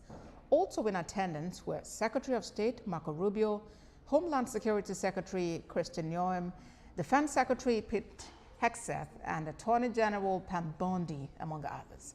Addressing the cabinet, President Trump said one of the things he was elected to do was balance the budget and get a budget back into shape. President Trump also introduced a senior advisor, Elon Musk, to the cabinet members, saying he is, quote, sacrificing a lot and getting a lot of praise, but he's also getting hit, end quote. Also speaking, Elon Musk said, quote, the overall goal of the department team is to help address the enormous deficit, end quote. We've put together a great cabinet, and we've had tremendous success. We've been given a lot of credit for having a very successful first month, and we want to make that many months and years, actually. But we're going to have many good months, and we're going to have many good years, I hope, and we're going to solve a lot of problems. We're doing very well with Russia, Ukraine. President Zelensky is going to be coming on Friday. That's now confirmed, and we're going to be signing an agreement which will be a very big agreement. And I want to thank Howard and Scott for the job you guys did in putting it together. Really did an amazing job. And that'll be on rare earth and other things. And as you know, we're in for probably $350 billion. Europe is in for $100 billion. And that's a big difference. So we're in for probably 3 times as much, and yet it's very important to everybody, but Europe's very close. We have a big ocean separating us, so it's very important for Europe, and they hopefully will step up and do maybe more than they're doing, and maybe a lot more. You're watching World Now. Let's take a moment. When we come back, we'll talk to you about a rapidly spreading measles outbreak in Texas in the U.S. Please stay with us.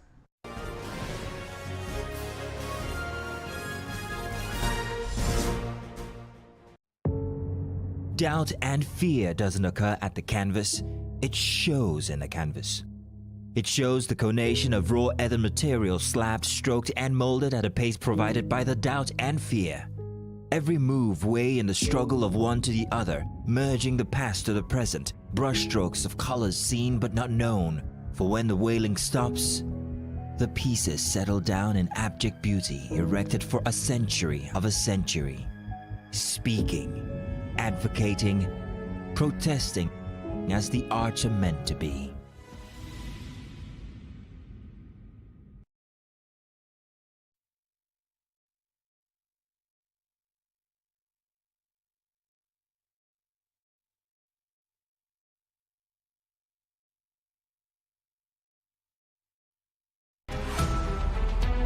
Every major news story is with many perspectives and layered with different levels of impact. Hello.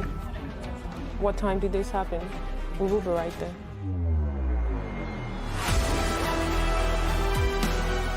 At TVC News, we follow the big and major news, gathering the facts, witnessing the outcome. I am here live at the aftermath of the approval of the new national minimum wage. We are TV station of the year, not just for breaking news, but for being first, fair and accurate. TVC News, first with breaking news.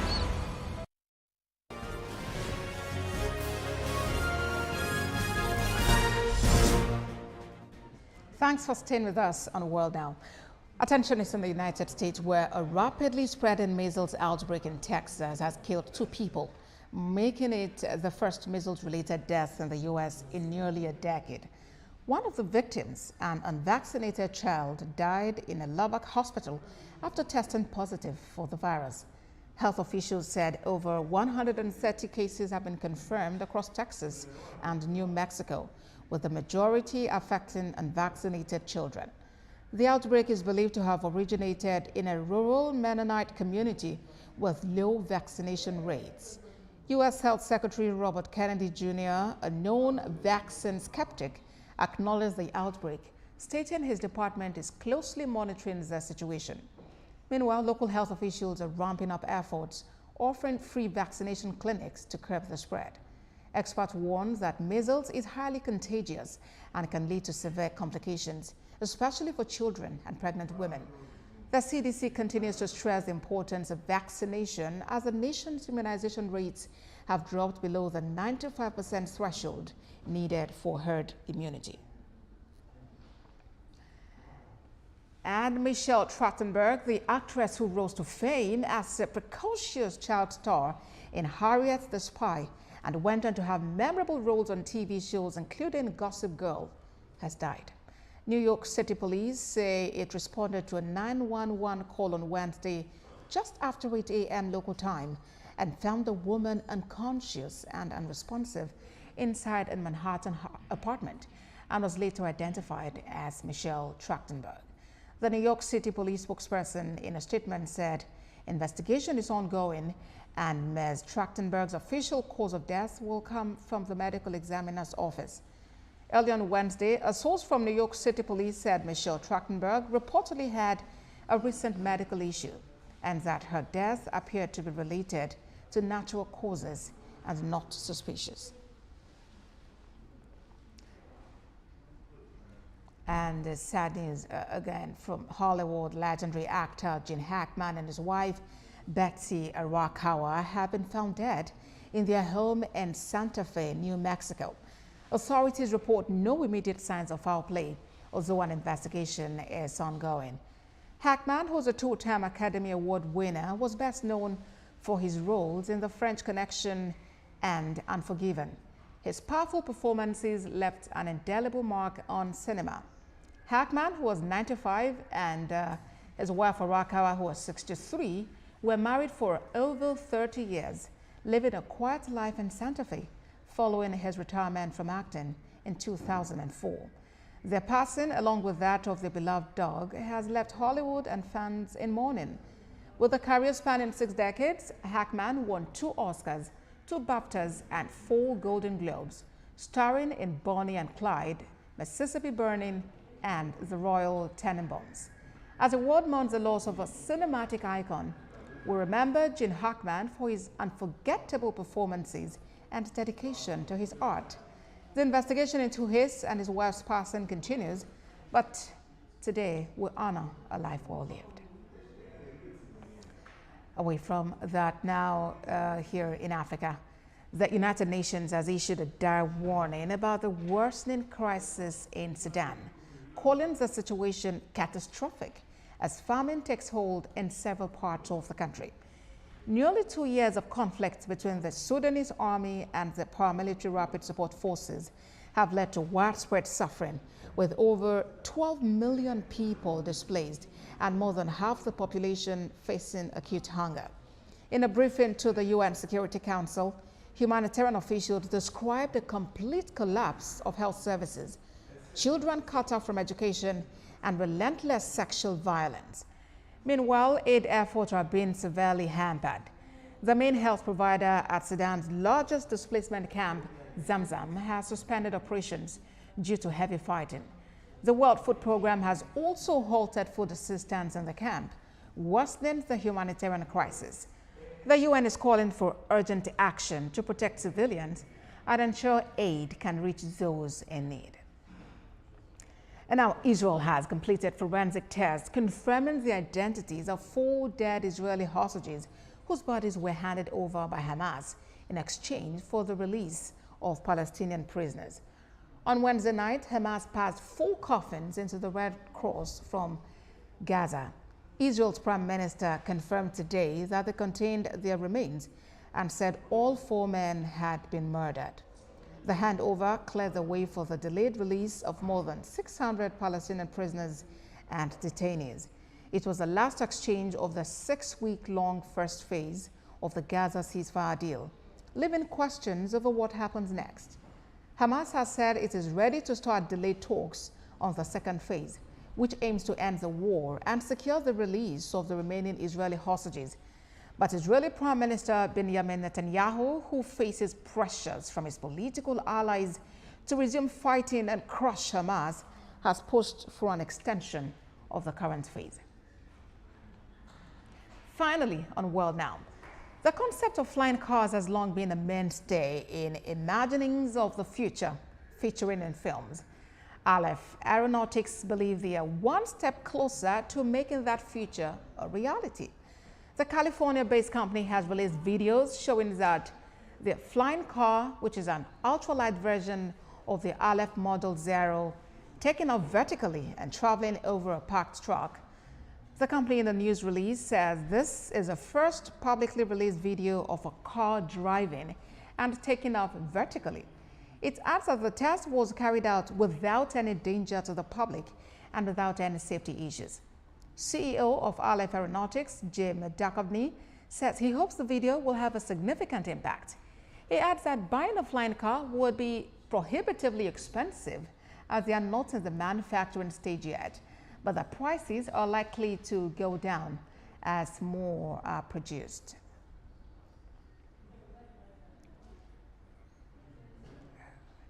And well, just before we go, let's bring you some other matters. Now, Manchester United are set to play 2 postseason games in Malaysia and Hong Kong immediately after the Premier League finishes in May. Last season, Tottenham and Newcastle flew to Australia for an end-of-season friendly. The increased workload on elite players has been widely discussed this season, with FIFA's expanded Club World Cup and UEFA's bigger Champions League format, resulting in FA Cup replays being scrapped to try and ease the football calendar congestion. Despite bringing in huge revenues from commercial, match day and broadcasting income, United have lost more than £300 million in the past 5 years. Well, perhaps that's something to look forward to. And of course, also about the flying car. Would you consider getting one for yourself? Let's see. That's World Now. Thank you for watching. There is more on our website. It's www.tvcnews.tv. Follow us on Facebook, Instagram, and X at TVC News NG. We're streaming live on YouTube at TVC News Nigeria. We have updates on WhatsApp at TVC News Nigeria. Thank you for being a part of World Now. I am Abosadi Adeniwadurem.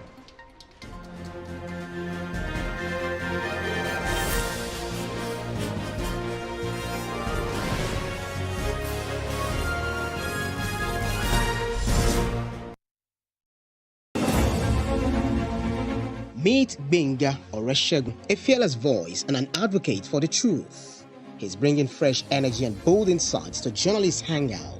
Get ready for deeper analysis and dynamic perspectives. Join me and Babajide Kolade Otitoju with other veteran journalists on Journalists' Hangout.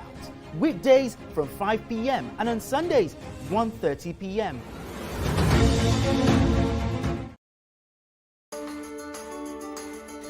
There is always more to a story than the screaming headline. The part of a story that is not told casts a shadow.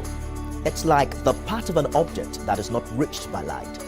On TVC News, I'm able to explore the many angles there are to a story, talking to stakeholders, asking the difficult questions, and digging for facts.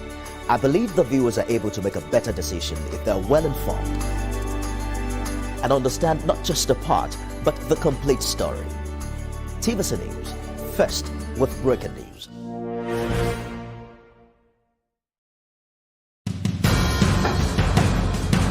Information is power, information is security, information is knowledge. Unlabeled to believe that working people around the world have real questions of their own. They want to know how the world of work operates, what it means to the employer of labor, how policies affect workers in the workplace. On Labor Lens, I ensure we engage effectively the organized labor, organized private sector, and governments to get out of them information workers are in need of. I am Sharon Ijason, asking questions that make you get sense of the workplace.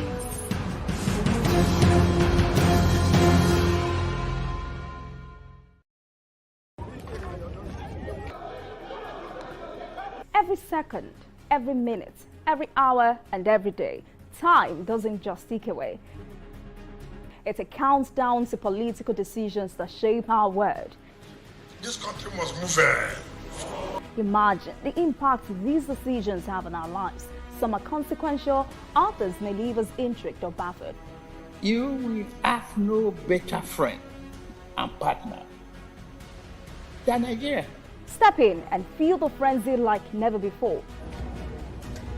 Join me every weekday for an hour of fact-finding interviews where questions cut to the core. How would you say your administration has fared in these sectors?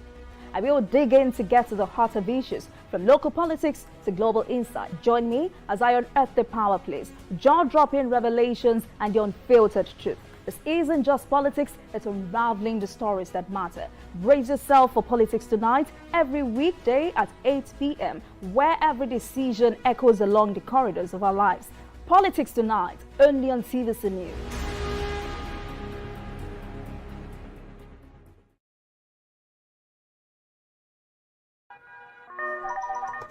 Hello, TVC Communications. How can I help?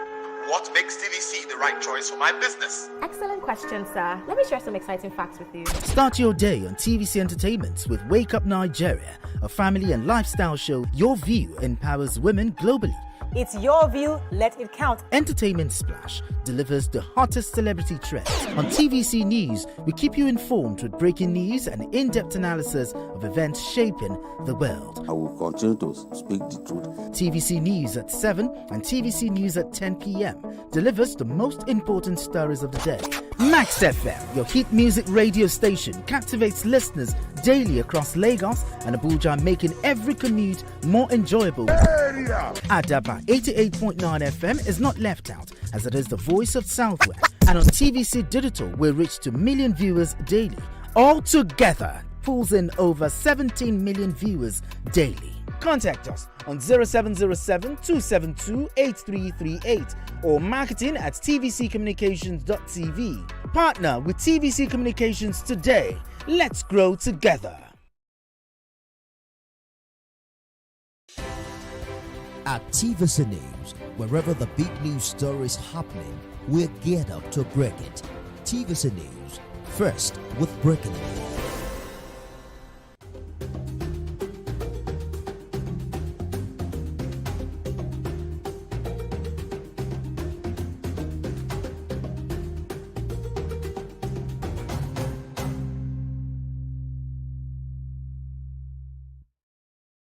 Hello and welcome to another edition of Gombe's Transformative Journey. I'm so glad to have you join us again.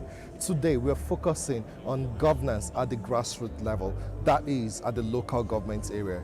Recently, Gombe State Government held a summit for local government and its autonomy.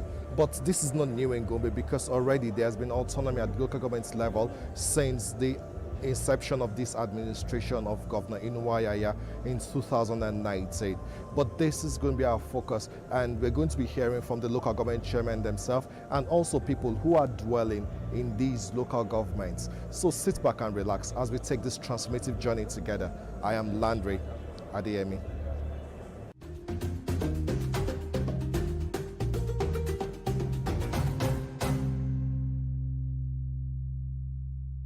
Gombe State securely lies at the center of Nigeria's northeast with an estimated population of 3.9 million people spread across 11 local governments in the pursuit of tangible and sustainable development.